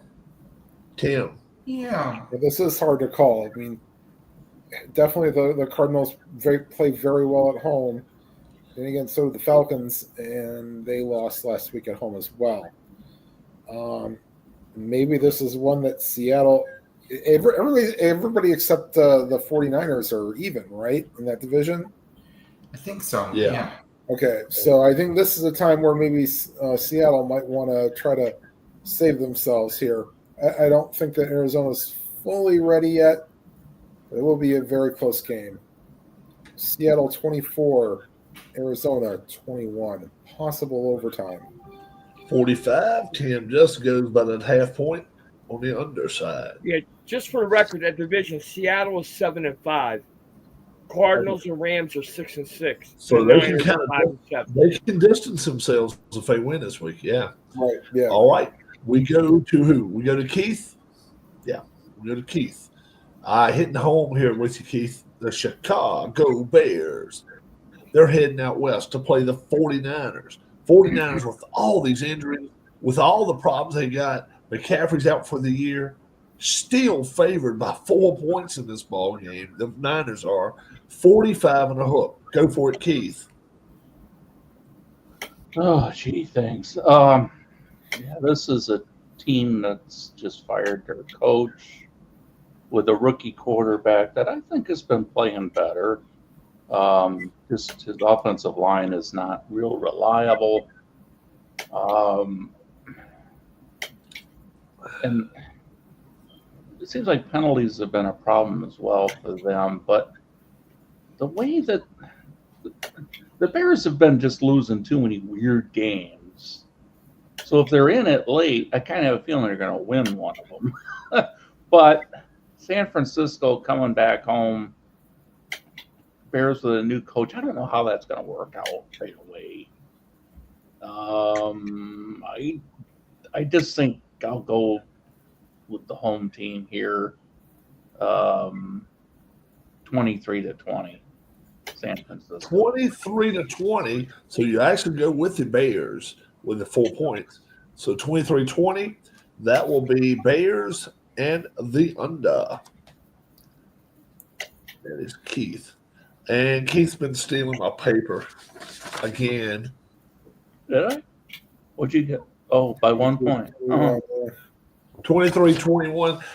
Look, now I picked the Niners. You picked the Niners as well, didn't you? Yeah. Yeah. I think the Niners win this ball game. I just think they got too much talent. And like he said, if you want to beat a team, if you get pressure to the quarterback constantly, and I just don't trust this Chicago offensive line at all. It could be a little bit of a blowout. It could be 10, 15 points. Wouldn't surprise me. I just think that the Bears will stay in this ball game. I really do. I think they'll stay in this ball game. We'll see what happens. So I'm going to, like I say, 23-21, and I will take the under in this ball game. The Bears and under. All right, Brian.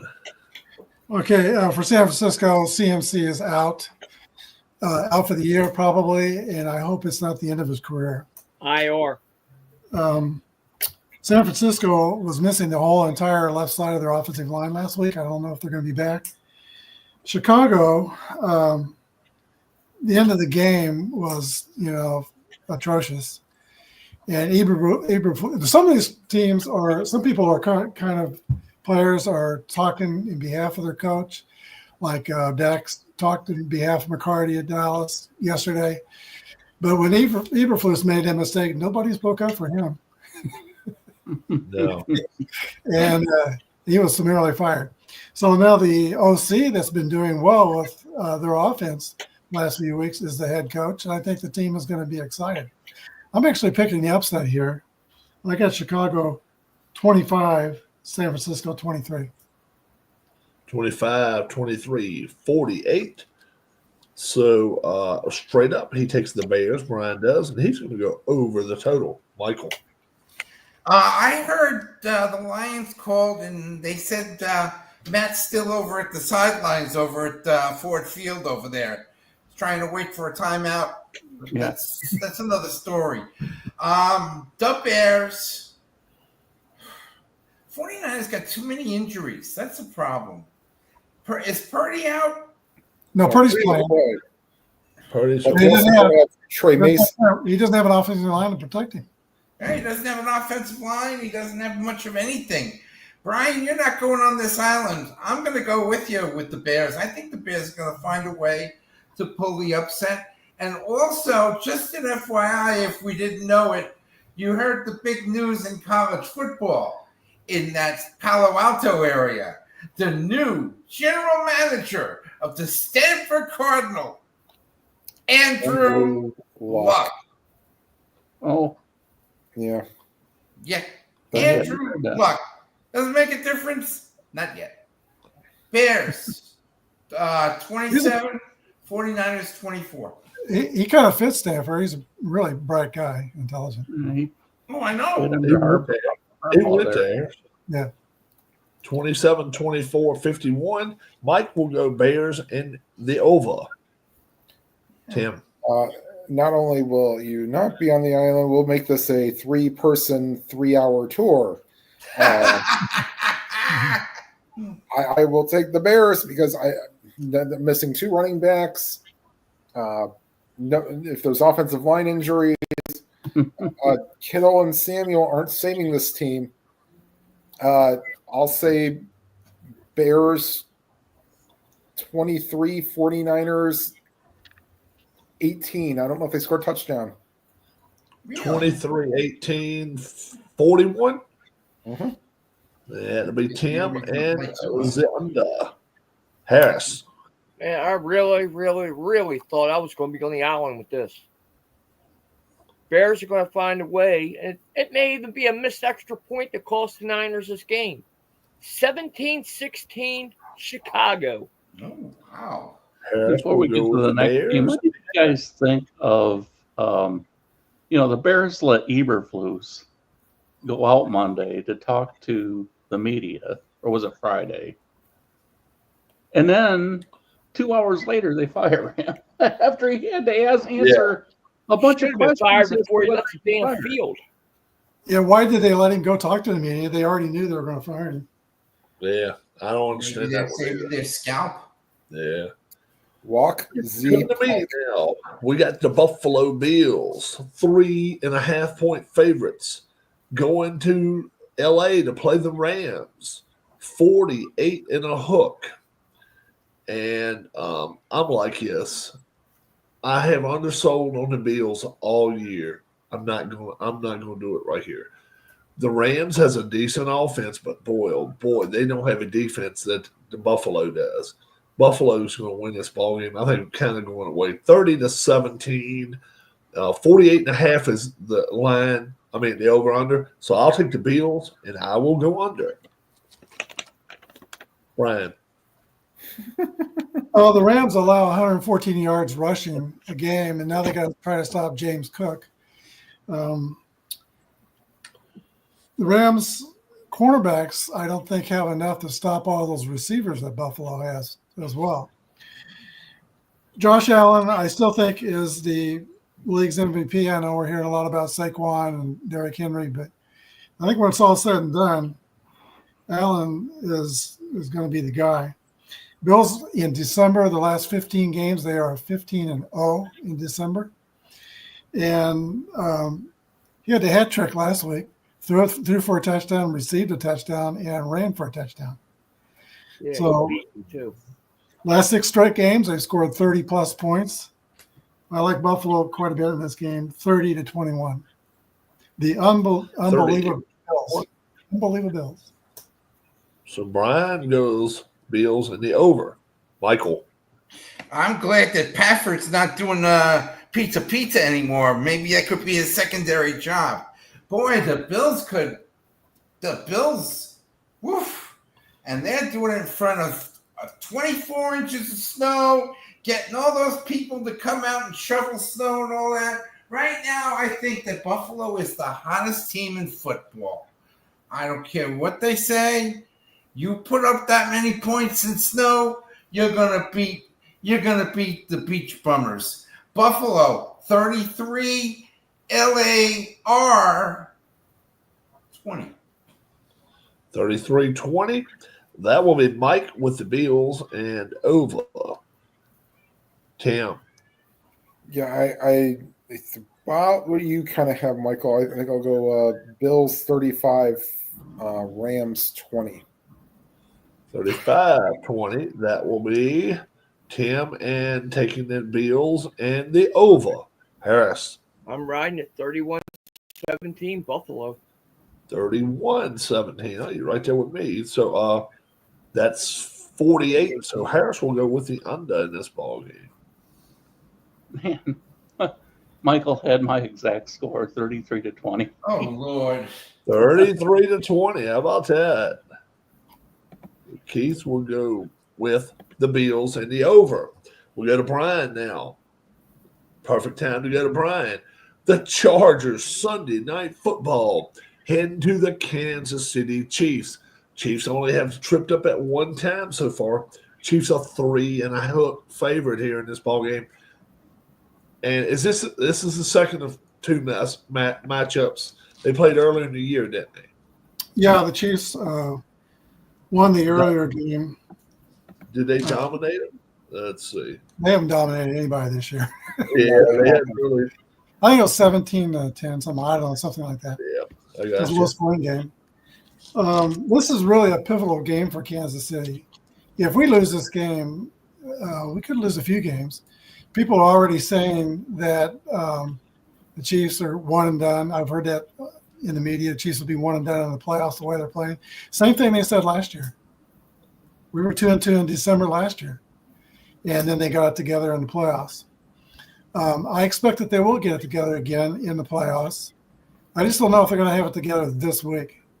DJ Humphries, they signed a week and a half ago to play left tackle, replace Wanya Morris. He has not practiced in pads yet. Now, Andy Reid won't say he's not going to play. He just said if he's ready, he'll play. But they're going to be cautious with him. He might not be ready to play. And if he's not, Mahomes has been sacked 10 times the last 2 weeks. He's been sacked 32 times this year, and the most in his career is 28. He's already been sacked 32 times. So we do have offensive line problems. Tooney is an all-pro left tackle. They moved him out to play tackle at the end of the game. Last time he's not really big enough to be a tackle. He's done it before, but he's an all-pro left tackle, so we lose that too if he goes to left tackle. So we got problems. However, I think we will. Oh, Wanya Morris, by the way, is not. Somewhere they're saying he's the worst left tackle in the league. He's been battling a knee injury all year. He played last year and did fine, but he's not entirely healthy and he's not fine. And I can't believe they ran him out there. There were 2 sacks. Well, he gave up 1 sack last week, but it took the guy who sacked Mahomes 1 second to get to Mahomes. It was like he was not even there. It was just unbelievable. So, really pivotal game. Pacheco's back. He's settling back in. I think our wide receiver problem is D-Hop is doing fine. I think we're good there. J.K. Dobbins is out for Los Angeles, and they've been concentrating on running the ball. And the Chiefs have been pretty good against the run this year. So I think Kansas City is going to win the game. I've got them winning 20-17. But So Yeah. you'll take the Chargers and the points, though. Chargers and the points. But if DJ Humphrey plays, I think we're fine. In fact, we may even blow them out. But if DJ Humphrey is not ready to play, we got problems. All right, Michael. You know, Brian, let me ask you a question. How does Kansas City travel on the road? They're not traveling this week. They're at home. They're home again? Yeah. Oh, so that even makes it better for me. We blew them out. Wow. We blew the Chargers out at home last year. I was at that game. It was Oh, that's all right. Everybody's favorite Chiefs fan is going to be there, and that's going to be a big advantage for the Chiefs. Oh, they're playing outdoors. Okay. So that means Mr. Herbert is going to have his problems out there with the Kansas City defense and Chris Jones. rather be 48 degrees. It's not too bad. No, it's usually Kansas City's not that bad this time of year. It don't matter. Chiefs are going to win big. Chiefs 31, Chargers 10. 31-10, 41 points. So that is, you're taking the Chiefs and you're still going under the 43.5. Yeah, because it's on Sunday night. We got you. Tim. Michael, I see one problem with your score. I don't believe the Chiefs have won many games by double digits this season. Right. I know, but I think still. maybe one. I think they won maybe one. One. It's not going to be two. And you could even tell Mahomes he missed a wide open throw in that game on Friday against the Left tackle problems in his head. He is not playing like Mahomes. There's a YouTube video that shows all of his touchdown passes.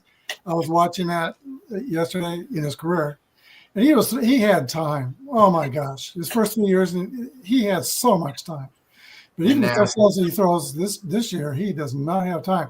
That last touchdown pass broke a record, broke Lenny Dawson's record for Kansas City. That was a no-look 25-yard touchdown pass. Probably one of the best of his career, but he did not have time. And if he held that ball half a second longer, he was going to. Is it 3 and a hook, Rob? 3 and a hook, 43 and a hook.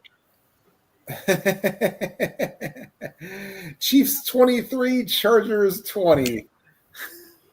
Chiefs 23, Chargers 20. So Tim, by the hook and the hook, will go with the Chargers and the under. Harris. I am going to make this my overtime game of the week. 31-28, Kansas City.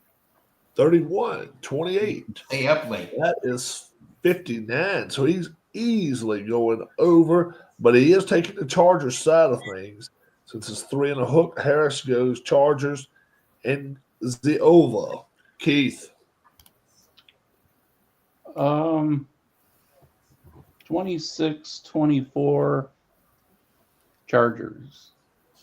Okay. What'd you say? Did he say what I think he said? He did. I didn't hear what he said. 26-24 Chargers. Mm-hmm. All right, you'll see in a minute what the hell I'm talking about. 26-24 Chargers. Keith will go Chargers 27-20. in the over. Wow.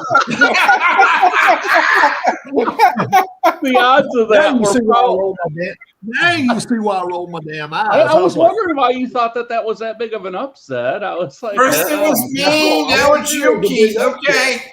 I Can just saw anyone- it like that. I was like, okay, 26-24. Did he really say that? I mean, that's just not an everyday score. Can anybody name the playoff team that the Chargers have beat this year?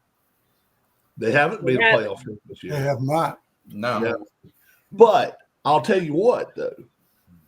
This team is coached good. I'm with Harris there. I think they're coached well. And I think if you play on the jump rope long enough to walk a tightrope, you're going to eventually fall. The Chiefs have done every way in the world. They've blocked a kick. They've done, made field goals. We've got an It's extra. been amazing.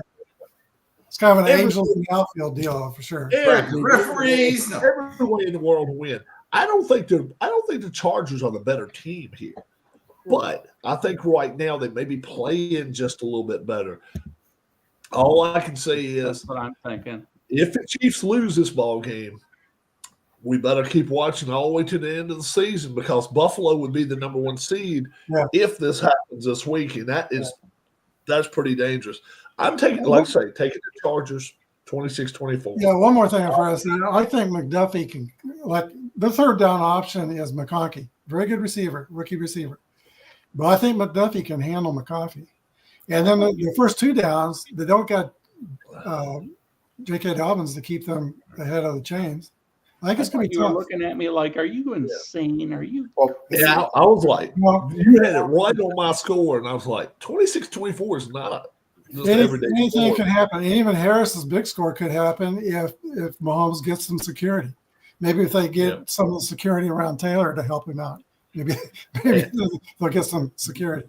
Monday night game. Now, the Monday night game, let me tell you these teams that are off this week. We got the Commanders off. We got the Broncos off. We got the Colts off. We got the Patriots off this week. The Ravens get a week off, and the Texans. All 6 of these teams are off this week. So this is 3 games less than we Commanders are normally the have. only NFC team not playing this week. Yeah, they are. The Commanders are the only NFC team not playing.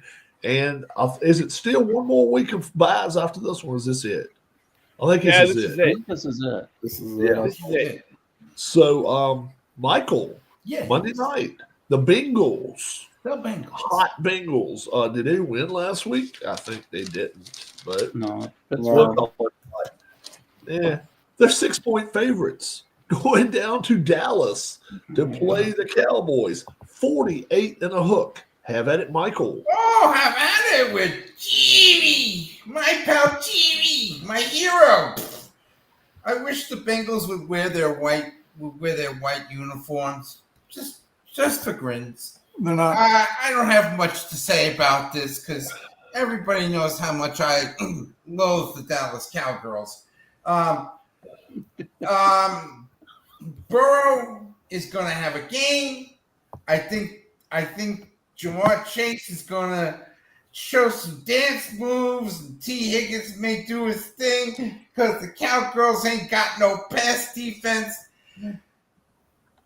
Bengals 37, Dallas 20. Dallas. 20. Oh, okay. All right. I thought maybe you said something I didn't hear. No, 20. Maybe. I'm being giftiest. 37-20.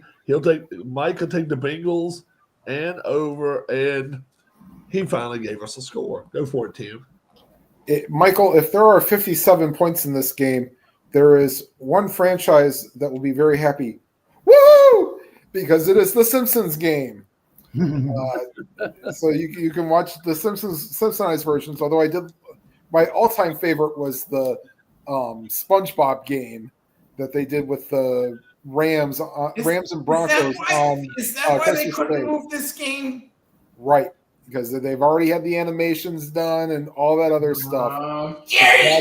That's why they can't do it. In Cincinnati. In Dallas. It's in Dallas. Also, they're going to have one grass in and one grass out this weekend. Yeah.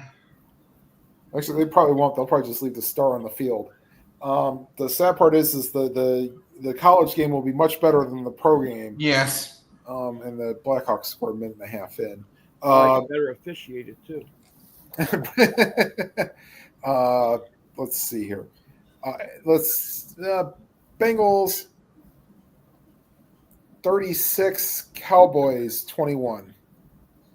36-21. Wow, that's still 57 points. Yep. I think I went with Michael. Yeah, so there's going to be a lot of happy people. Oh, okay. Harris. This game is going to depend on Terry Brown, David Mooslaw, and Terrence Miles. They're the 3 deep officials. They have thrown more pass interference fouls than any three-man group in the NFL this year. Right. So they carry the yellow flags in their hands. They don't put it in their pocket. Yeah, but these guys just throw flags. All right, so the more PIs we have, the chance for more points. Right now, the question is, will Dallas try to come out and run the ball without him? If they're smart, they would. Right now, they don't have a smart coach on the goddamn staff. All right? Cincinnati wins this game 27-17. So Harris, what you're And I'm going to say 8 pass interference calls in this game. Ezekiel Harris will go Bengals and the under. So Harris, what you're saying is they have Ryan Day and Chip Kelly disease. Yeah. And John Harbaugh. Thrown John Harbaugh is twice as there. many PIs. Keith. I'll go with the Bengals 35-23. 35-23. Wow. Wait, 58 points. Man, you guys see a lot of points out here. Keith goes Bengals and the over. Hey, man, call me Gilligan. I'm going with the Cowboys. Straight the hell up on this game. I think they're going to beat them. Look, what is the one thing that Cincinnati has nothing of? Defense. And it's pass protection. Pass protection. Number 11 is going to sack him 3 times or more. And I tell you what, I hope he doesn't get hurt. That's my main thing. These boys for Dallas can hit. Overshown, 11, 13 and 11, they both know how to hit you, and they will do it. That's the one thing that evens this game out. I just don't. I think he's gonna be running for his damn life.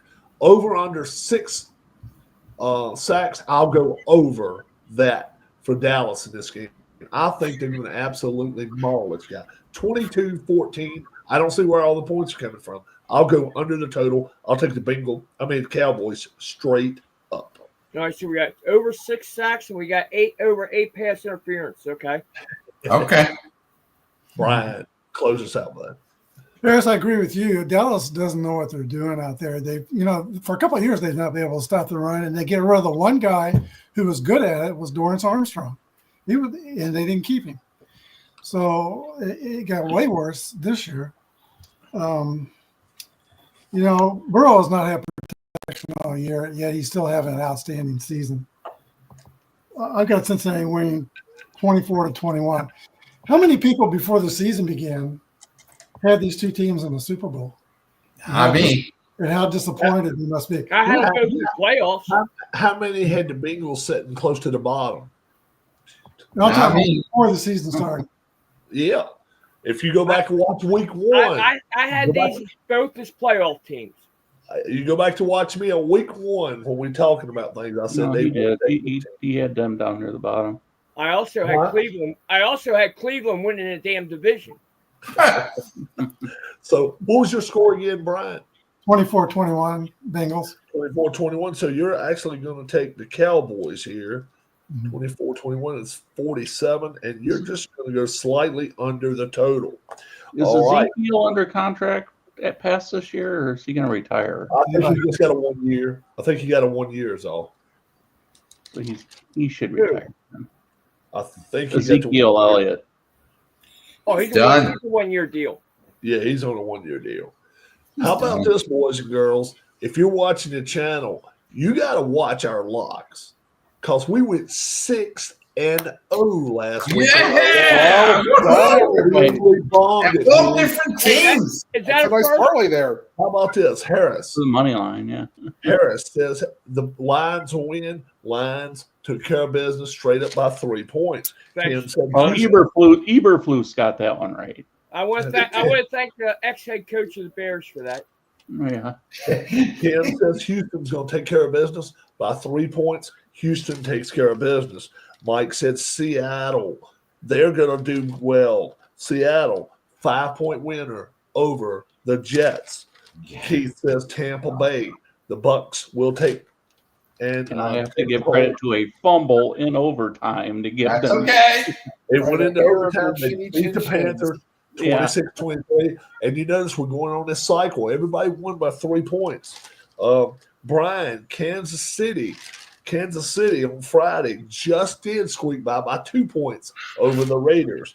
Rob takes Buffalo, and they win 35-10. So I took all you guys' points, and I still had more than you guys did at the end. Well, the games that But were we played all on Sunday, I think the Washington game was the All only right. one that was not decided this by week, since or less all than of us won, I'm going to roll a dice. I'm going to be 1. Brian's going to be 2. Mike's going to be so on, and Tim's going to be number 6. And we'll pick who's going to go first. A 1. So Rob will go first. And who is 2? That is Brian. Will go next. 4. That is Keith. Will go third. So we got 3, 5, and 6. That's a 1. Come on, let's keep trying. 3. That'll be Mike. Woohoo. It'll be 4th. 5 and 6. I'll tell you what. 1, 2, 3 will be Harris. 4, 5, 6 will be Tim. 4 will be Tim. 5th, and then Harris will be 6 this week. All right. Let's see what we got here. Oh, look. Look. Oh. I'm telling you, it's not as easy a game as it has been the last few weeks. No, I didn't take Philadelphia last week. I'm going to this week. I'm sorry. Yeah, you They got one. got the Panthers. I will take Philly. They will win the ball game. Number 2, Brian. Have at it. I like Miami over the Jets. He will Bum. take Miami to beat the Jets this week. Number 3 will be Keith. Keith, I'll who go will with like the Buffalo Bills to beat the Rams. the Buffalo Bills to beat the Rams. Number 4, Mike.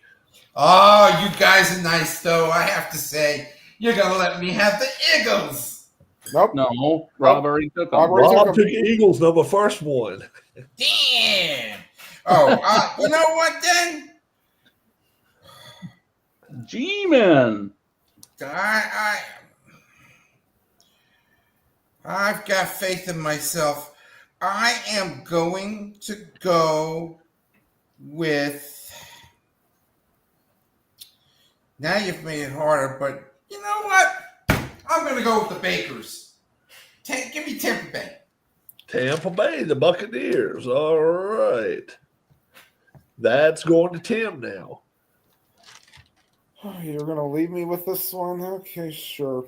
That was tough. Give me, even though it's going to be close, I'll take the Steelers over the Browns. Oh, okay. Tim took Pittsburgh. I am really surprised nobody's taken this team yet. I am too. I Harris. think you think of the same one.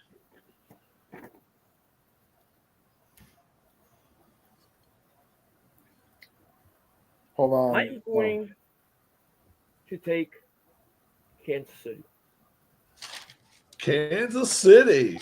Nobody I took was Minnesota. expecting You I know, was we took expecting Minnesota. Minnesota to be called out. Yeah. I With the was rookie down quarterback. Minnesota and Kansas City. That was, All right, so you're taking Kansas City. We All right. possibly Atlanta's just a little bit dangerous at 6 and 6. Yeah. All right, folks. Before we do our top 3 and bottom 3, the penthouse and outhouse, we were talking before we came on the show tonight about something that's been proposed in the MLB that most of us are really against. I was watching Michael Kay's show today where he supports this golden at bat rule. The golden at bat is simply this.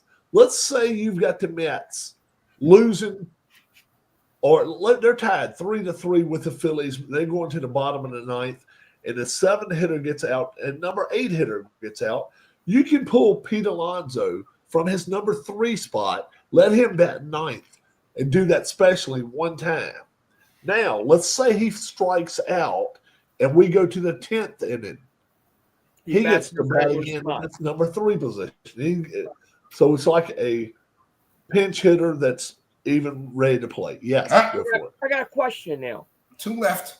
Let's say Okay. they use this rule. Okay, use Alonso for example. They pull Yes. in the bat in the 9 hole. All right. Yep. They then turn around and intentionally walk the 1 and 2 hitter. Okay, which now has Alonso on third base, and he's due up. What happens? They put the number 9 hitter that was originally scheduled to hit in his What? position. Is Yes. that automatic when he gets on base, or would that be? If he gets on base, automatic? if he gets on base, that If number a 9 no- runner comes on. He comes on to run. Yeah, I don't like this rule at all. This You is should be able to bring any pitcher in it's that you going want to to ruin face him baseball. in. What about our simulated players who like playing cards and dice on the table? What are you going to do if that happens? How about this one though? That's how I do it. Let's say it's 0-0, the Yankees and the Dodgers, and they're in the bottom of the ninth, and Ohtani is up first, and he strikes out. He can bat second as well. Come on, I'm just sorry. You should not be able to bat. You're not going to give that man 6 strikes. What You in the can't do hell it. in the name of banana ball is going on here? So This this is is what this, they're Bananas. baloney Trying to into. ruin baseball. this is what I think should happen. If you want to try it one time in the All-Star game, Yeah. do it for shits and giggles. Do it But in double don't A. come on. Do it in double Well, A. I don't care if you do it in Major League, as long as the game doesn't matter about postseason. As long as it doesn't, if you're going to make it an exhibition, make it an exhibition. I don't Okay, have you a want problem. to do like the international tiebreaker then with the ghost base runner. Do it in the regular season, but not in postseason. Well, and So, if you're I was saying to Rob earlier, if you're the Dodgers and they pick Ohtani to take the at bat, how do you feel if you're Freeman or if something? you're Betts, Freeman, I mean, look, you can really cause friction in the clubhouse with Absolutely. teams, Oh yeah. with teams like the Yankees, for instance. Let's say they bring a good right-hander out there. Judge is not going to like it at all if they end up putting a lefty out there to hit just because of the righty-lefty swap. What if Betts was the last guy up, last out of the game, and then they pinch hit for him? Yeah, with Ohtani or Freeman? Yeah. It can't go well. I just think you got too many problems, especially with that player staying in the ball game. That player does not have to leave the ball game. The player comes back in No. there and plays. Come on, that's This is- guard. I This is don't little- like it. This is Little League baseball where the coach plays his favorite son. Well, yeah, right. And it's like That's even worse than that, Brian. yeah, it really is. It really is. So guess what? We're gonna go just the opposite of the way we just went just now. So we're gonna let Harris go first. Harris, the penthouse, top 3. Go for it. Lions, Eagles, Chiefs. Lions, Eagles, Chiefs. Number 5. Tim. I will go Bills with that impressive performance in the snow. Eagles. And I don't know. It seemed like the Steelers had just their offense came on. So I'll put them at number 3. All right. Then we go to Keith. Who'd you go, Bills? I'm sorry, Mike. Who did he go to? He went to he said Eagles. Bills, Eagles, and Steelers. Bills, Eagles, and Steelers. Okay. Michael. Oh boy. Eagles, Ravens, Bills. Okay. Keith. Well, I heard what Brian said about the injuries of the Lions, but if those guys are going to be coming back before as the season goes along, I still like them. Are they gonna? These aren't guys that are out the rest of the year, right? They are bringing up practice squad players, and they've been combing the streets looking for guys. 3, I think 2 or 3 of their injuries are season ended. I think they are. That could be a Yeah, problem. well, Hutchins. What about Anzalone? They got a couple of defensive backs too. I think it's out. Yeah. Yeah. Well, that's the Yeah, case. they just picked up somebody from Chicago's practice squad. And they're going to be playing. They're going to have to play. They play it. They're starting this week. Yep. Oh, yeah. If that's the case, I'll go with the Bills, the Eagles, and the Chiefs. Brian. Well, I got Eagles number 1, and I got Bills number 2. And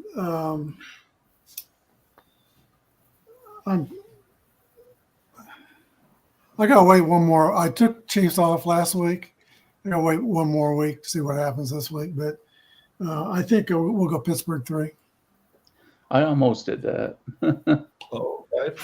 I'm gonna go totally different direction here. I'm gonna go to Eagles number 1. The Bills really showed me something. I'm going them number 2. I'm going Vikings number 3. I think right now, straight up on a neutral field, Vikings and Steelers would be a really good game. Vikings and Chiefs would be a really good game. So I'll take the Vikings at my number 3. Who's Michael's number 1? Huh? Who's Michael's number 1? Mike's number 1 was Eagles. Who? I think you said the Eagles. The Eagles. Yeah. I go All right. We'll go to Keith now. Keith, the dumpster fires. 1, 2, and 3. Okay, well, do I put the Giants down there? Well, I know the Jets are going to be in there, the Jaguars and the Giants. Jets the worst, then the Jaguars, and the Giants. Giants are the best. All right. Harris. I agree with the 3. Just the order's a little different. Jets are 32, Giants are 31, and the Jaguars at 30. All right, Tim. Well, since I did hold up the dumpster fire gif of the Jets, I have to put them on there. Just wow, that's bad. Okay, I almost want to put the Bears in there because they got rid of their coach, they get saved. They are playing in the best division, though, too. Keep that in mind. That's true. Yeah. The Jacksonville Jaguars, I mean, bad luck they get the quarterback knocked out, but they are awful. Yeah, the Bears had a chance to win all 3 of those games against their division opponents. The Bears have not stopped playing even under. No, they haven't. No. I don't know how to call timeouts. And then the final one, let's go with the Giants. All right. Michael, you go any different. You know who? It's the Giants. Yeah, no, Jets. Then the Jaguars. Then my team. Okay. Brian. Jacksonville, any team that plays in New Jersey. Wow. You're like I Rob. like that. You're I like like Rob. Okay, there's 29 other agree. teams out there, Can a Rob. stadium evict a team or? Oh, actually, Rutgers is decent. Rutgers is decent. Yeah, but Professional team in Jersey. So you guys have narrowed it down to 3-3-3, 3-3, and all of you got the same teams. And you got somebody different. But Carolina's not that bad. No, they're showing heart. Cleveland's not that bad. they're not on the wrong trip now. Carolina at 29. The Raiders just held a one-loss team to 2 points difference. I'm looking all the way across the league, and I'm like, Patriots have a rookie quarterback that's at least out there looking and he's keeping them in somewhat the decent. I'm like, okay, Carolina, last 4 weeks, they've actually played with a little bit of pride. The Saints, And the Bengals at least have a quarterback. the Bengals at least give an effort every week. The Dolphins are playing better football. Yeah, we got it. We got it nailed down to 3 shitty teams. Now you just got to find out where the bottom of the toilet is. Look, When York City is done with football and it's Thanksgiving Day, you know something. I'm taking both New York teams bottom. I'm going Jets, Giants, and then Jaguars. And final point before we leave, we'll leave here in just a second. I know Tim's got to get to. No. Remember, no more trivia on Wednesdays. So I can say as late as need be. This is straight from Rob. We talked earlier about it. A few of us did. This is straight from me though. Trevor Lawrence is out for the year. This jabroni that hit him should have to serve every day up to the point to where Trevor Lawrence goes to not a team doctor, but an NFL doctor, and they look at the commissioner and say he's cleared to play. Till that day happens, that little jabroni should not be back on the field. Now, you can agree or disagree. Keith, agree or disagree? 3 games for what he got. Honestly, I didn't see the hit. I didn't see the replay of the hit. But if it's He what was you guys are sliding. He saying, was in the slide, middle of a slide. where it Boom. was just a completely unnecessary cheap shot to injure somebody with intent. Yeah, like I was saying earlier, I think it probably should be until the guy can come back plus a week. Okay. Harris. I think he should sit until Lawrence is ready to come back by a neutral doctor.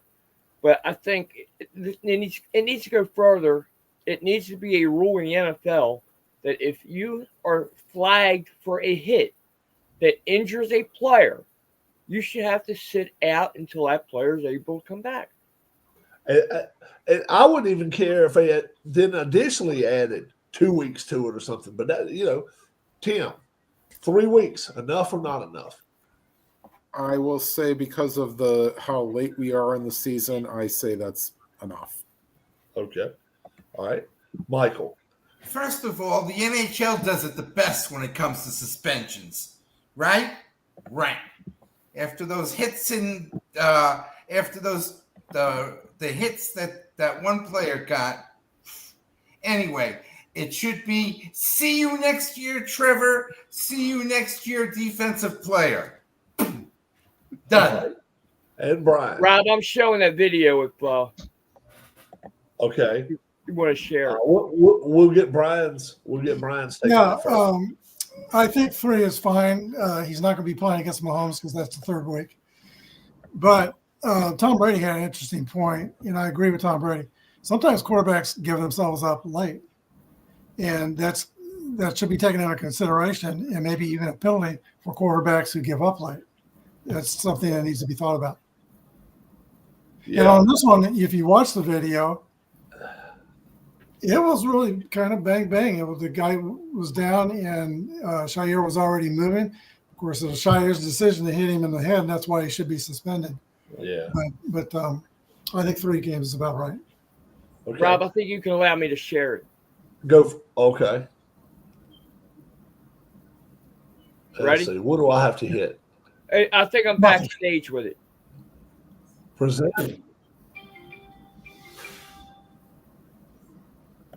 Okay. Unless I just Do I have make to Harris a remove big you? screen.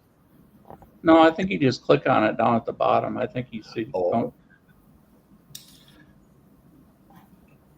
Okay, hold on. Let's FYI, breaking let's do news: this first. the NFL has upheld the suspension. Good. All right, hold on just for a second. It's got to be done on Harris's end, I think. Hey, I'm showing backstage. There we go. There's me. Mm-hmm. All right, solo layout. Harris removed from stage. No, I don't want to do that. Do you Invite, see me with another present. screen backstage? Oh, you know what? Yes, I do. Yes, I do. That's what I need. Yeah. There we are. There you go. Oh, okay. All right. Now let's watch this. I'll start it again. It was like you say. It was at the beginning of the slide. There's no doubt about that. Yeah. But it's This still really got part of the suspension too. Yeah. Oh, yeah. All right. All right. Yeah, I'm with Brian on this. That was really, really late. I mean, a late slide by him. I agree with Right, that one. but the forearm to the head could have been avoided. Yeah, that was all Shire there. Yeah, leading with the head. If it had been a shoulder or something, even a clothesline or something, I wouldn't have had quite the problem with it. But It's still been a flag, but these quarterbacks, it would have been these quarterbacks are so used to being protected by the league, and then when somebody does club them one time good, it's really, really bad. It's a tough situation. Well, I mean, there was even more involved in that. Even afterwards, after he was ejected, there was an issue with him and an official. And then Yeah. on his way off the field, there was another issue where he started another skirmish in the end zone. Yeah. Speaking of skirmishes, did anybody Something discuss the Ohio State Michigan thing after the game? We haven't talked about that yet. I was going to talk about 5 games last week. Yeah. 5 games after the games were over with. We had these jabronis coming out there with flags. We had some with mascots. Yeah, that would really hit me the wrong way there. When you got a mascot trying to shit on your damn in the middle of your field, they was trying to do that to them. I have a problem with that too. But My when you're wife trying to stick says a do it on your flag, sidelines. Do it on your sidelines. this is my thinking. You got a flag that you're trying to stick into a turf field. I'm sorry, you gonna go out here and rip a field up. Yeah. That's not $100,000 fine. That should be a $500,000 fine. You go rip a whole field up. Now, when they talked to Ryan Day What's came going out and on? said, yeah, he had something to that's part of the game and stuff like that. Then My guys we have a see lot of James pride, and we see James Franklin shaking the hand of the Maryland coach, and you can clearly hear Maryland coach say, why the hell did you run up a score on us? Why did you run a score up on us? And he stood there with him and he said, look, everything is style points. Everything is points toward trying to get a playoff berth. You shouldn't hurt. And I agree with Franklin on that one. Nowadays, you got This is to. Air Force swimmers in there. We're going to play football. Yeah. So, Yeah, but Ohio my State problem is this. game with Ohio State and Penn State. The running back I thought did the right thing. He didn't score the touchdown. Ryan Day says, "Oh no, we need more points." Yeah.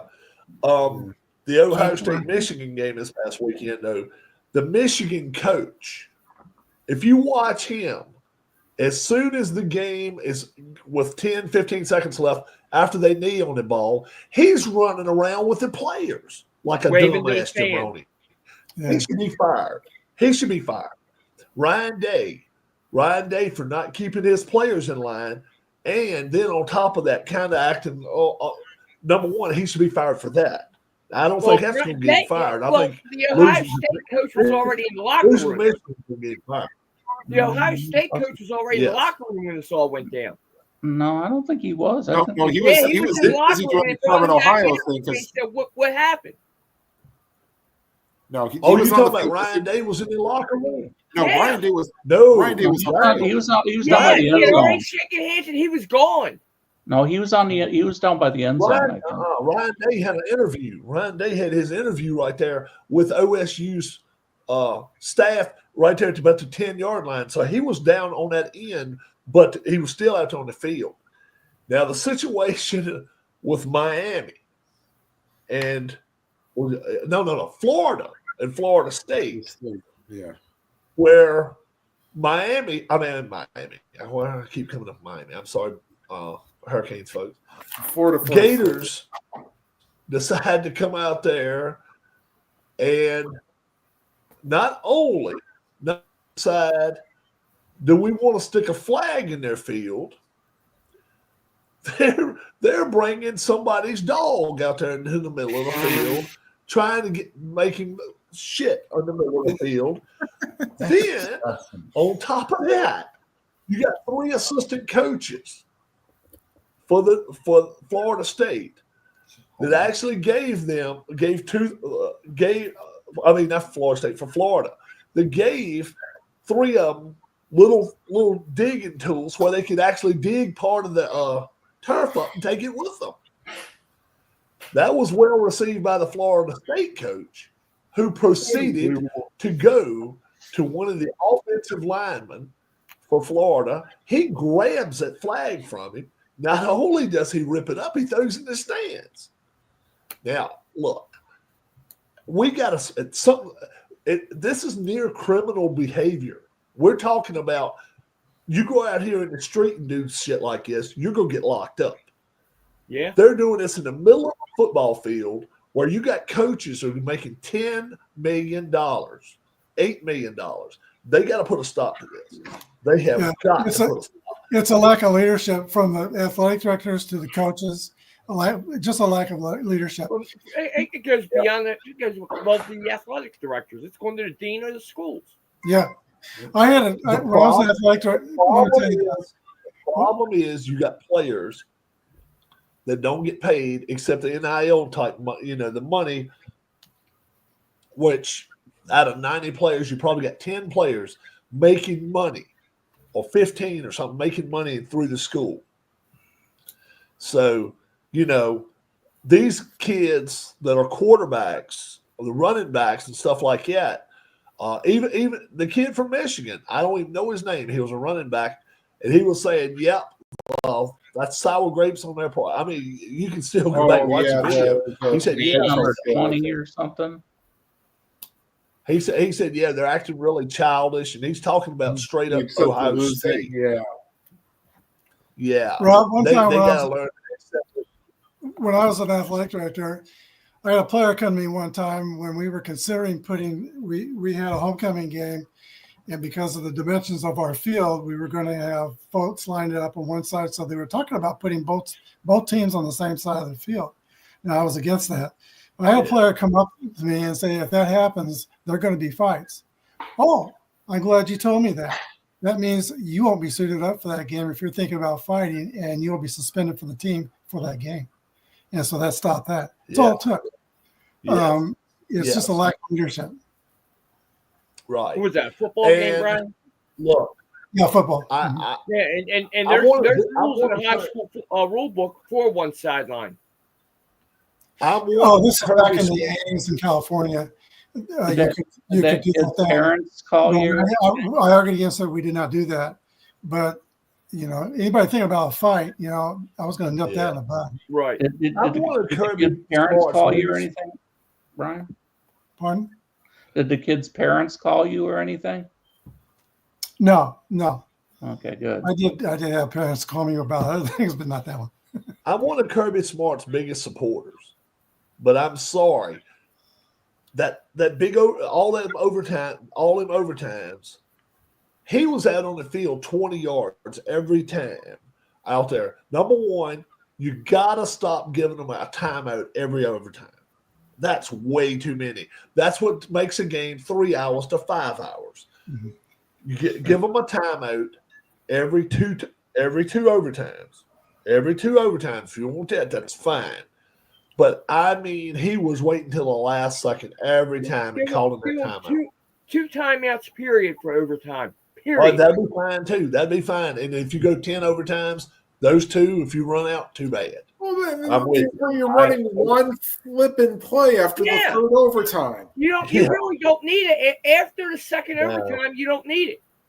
If your defense should know how to defend a 3-yard play, which is essentially a 2-point conversion. And your offense should know what play they're running coming off the sideline. Yep. Then we hear from it's not Gus Johnson, but it's one of the guys off of FS1. And he said, I think the only thing that would make this game better than an 8 overtime game is if you had kickers moving back 5 yards each time. And I'm like, come on, dude, that's an exhibition there. If you're going to do that. Look, that's like a penalty kick situation then. Yeah, penalty kicks pretty much. I hate that too. Yeah, we don't need that.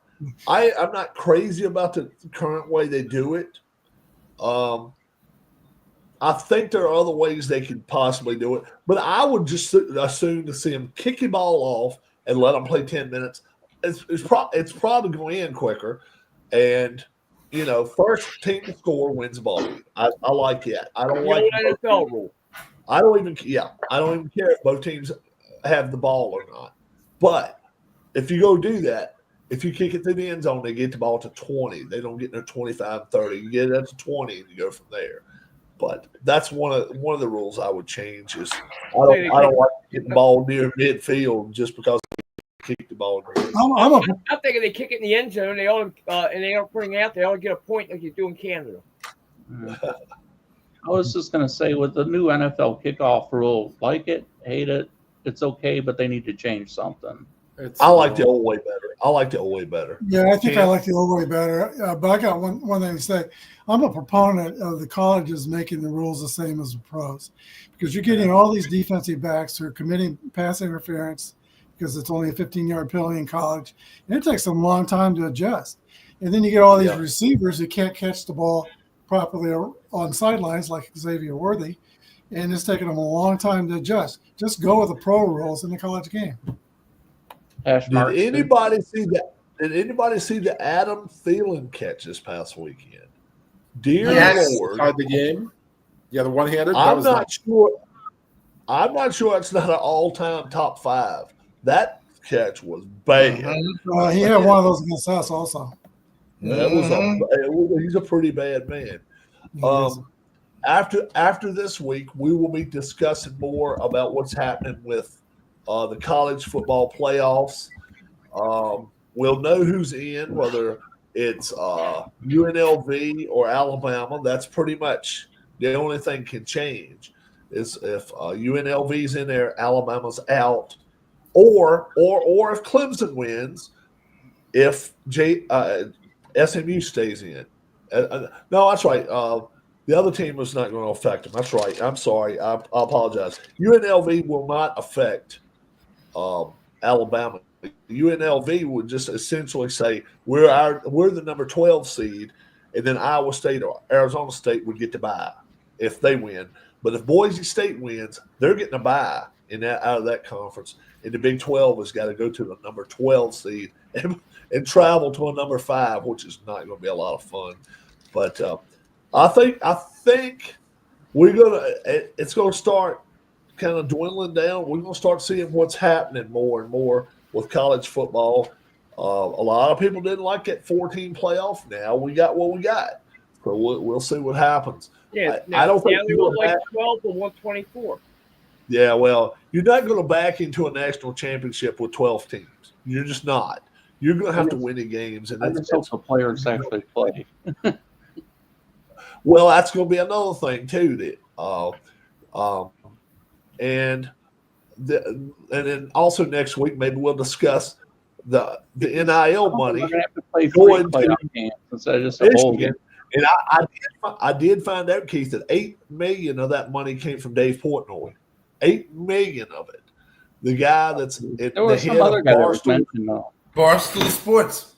Yeah, but he put $8 million toward it, and then he went with this guy. He went to the guy's house, 5-star recruiting quarterback, and they had him ranked number 1 overall. They went to the guy's house, and they got back with a briefcase of money.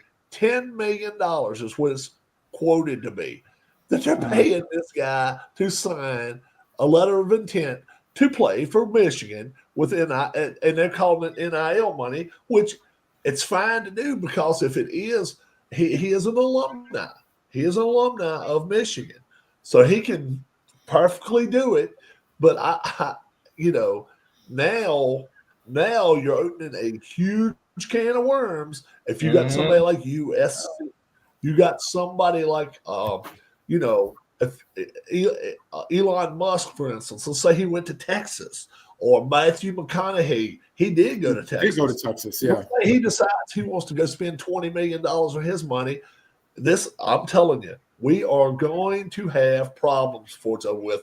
And then how about this one? Now they've got a no no transfer clause in his situation, but they do not have a clause in there that after 2 years or after a year, he can't leave and jump to the NFL.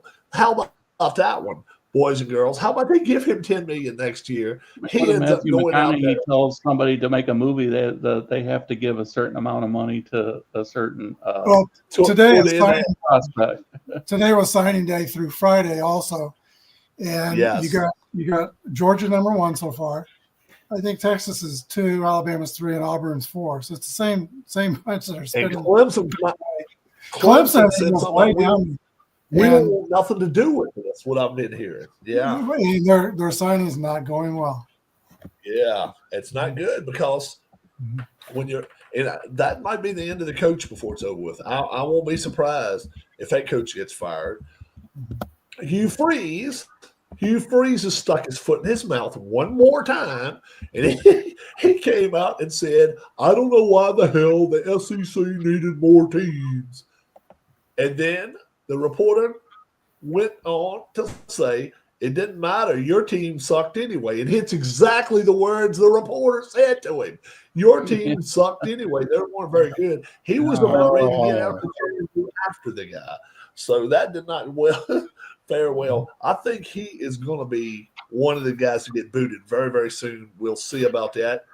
And Juan Soto today reportedly said it's down to the two New York teams and whoever's willing to pay closer. Both of them is understood to be over $600 million. Well, So who can reach the $700? Who can reach the $700 million? I got one question. Yeah. Okay, I know they're not going to get in, but if Army were to win this game against Tulane, being a one-loss team, do you think they should deserve a shot in that playoff? Yes. At 11-1 or 12-1? If they win, yes. I think they probably should. I don't mind 5-6 at-large bids. That's plenty enough anyway. That's plenty enough.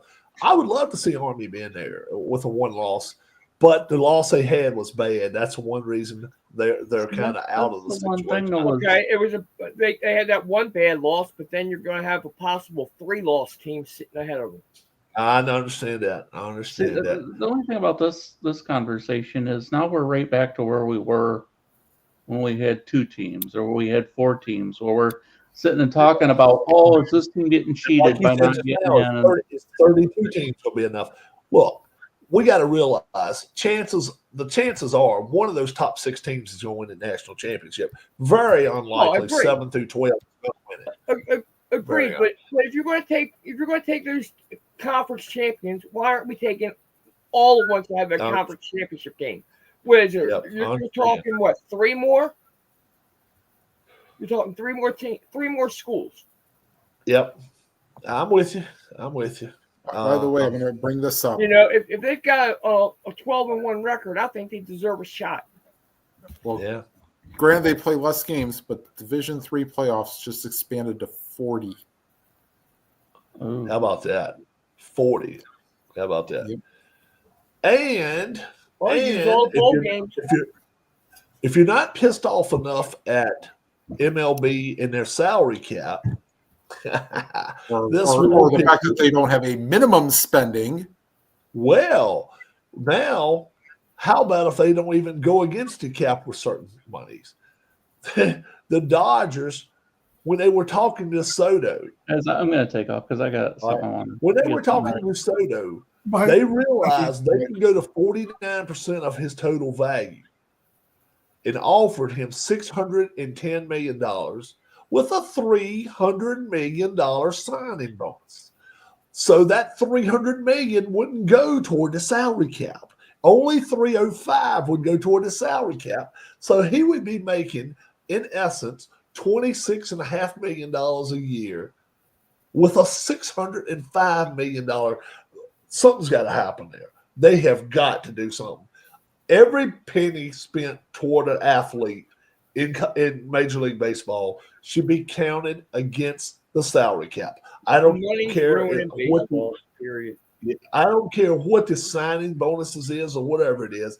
They've got to do something about this, because if it don't, it's going to reach the point to where these idiot owners, and I don't know how you can be a billionaire and be an idiot in the same statement, but when you are spending as much money as the Cleveland Browns did on a Groper, and you got to, you can at least list 10, 15 more players, NHL, NFL, NBA, whatever, that they just throwed money out there to them. Look at that situation with the Mets with Bobby Bonilla, wasn't it? Mm-hmm. Yeah. Yeah. He still got 7 more years of getting paid $1 million a year. Baltimore's still paying Chris Davis. How in the hell can you defer money until somebody's 93 years old? The Orioles are still paying Chris Davis. Yeah. He's making what's he making? Like $6.5 million? $6.3 million a year. Yeah. And That's that's another unbelievable. 3 years. Yeah, that's unbelievable. It's crazy. So I held you guys up tonight. We kind of went a little longer than we want to. I hope you all had a great Thanksgiving. Be watching for us Christmas week. We don't know exactly how our schedules are looking yet. We got 6 of us, and we try to intertwine when we can do it. So it could be possibly it'd be a Tuesday or a Wednesday when we come on here. And yeah, it could be. It could be, especially if Harris has to be somewhere or somebody else does. For Harris, for Mike, for Keith is already taken off. Brian, Tim, my name's Rob. I hope you all watched our line show this week. Hope you enjoyed it, and thanks so much. God bless. We will be with you soon. Bye bye.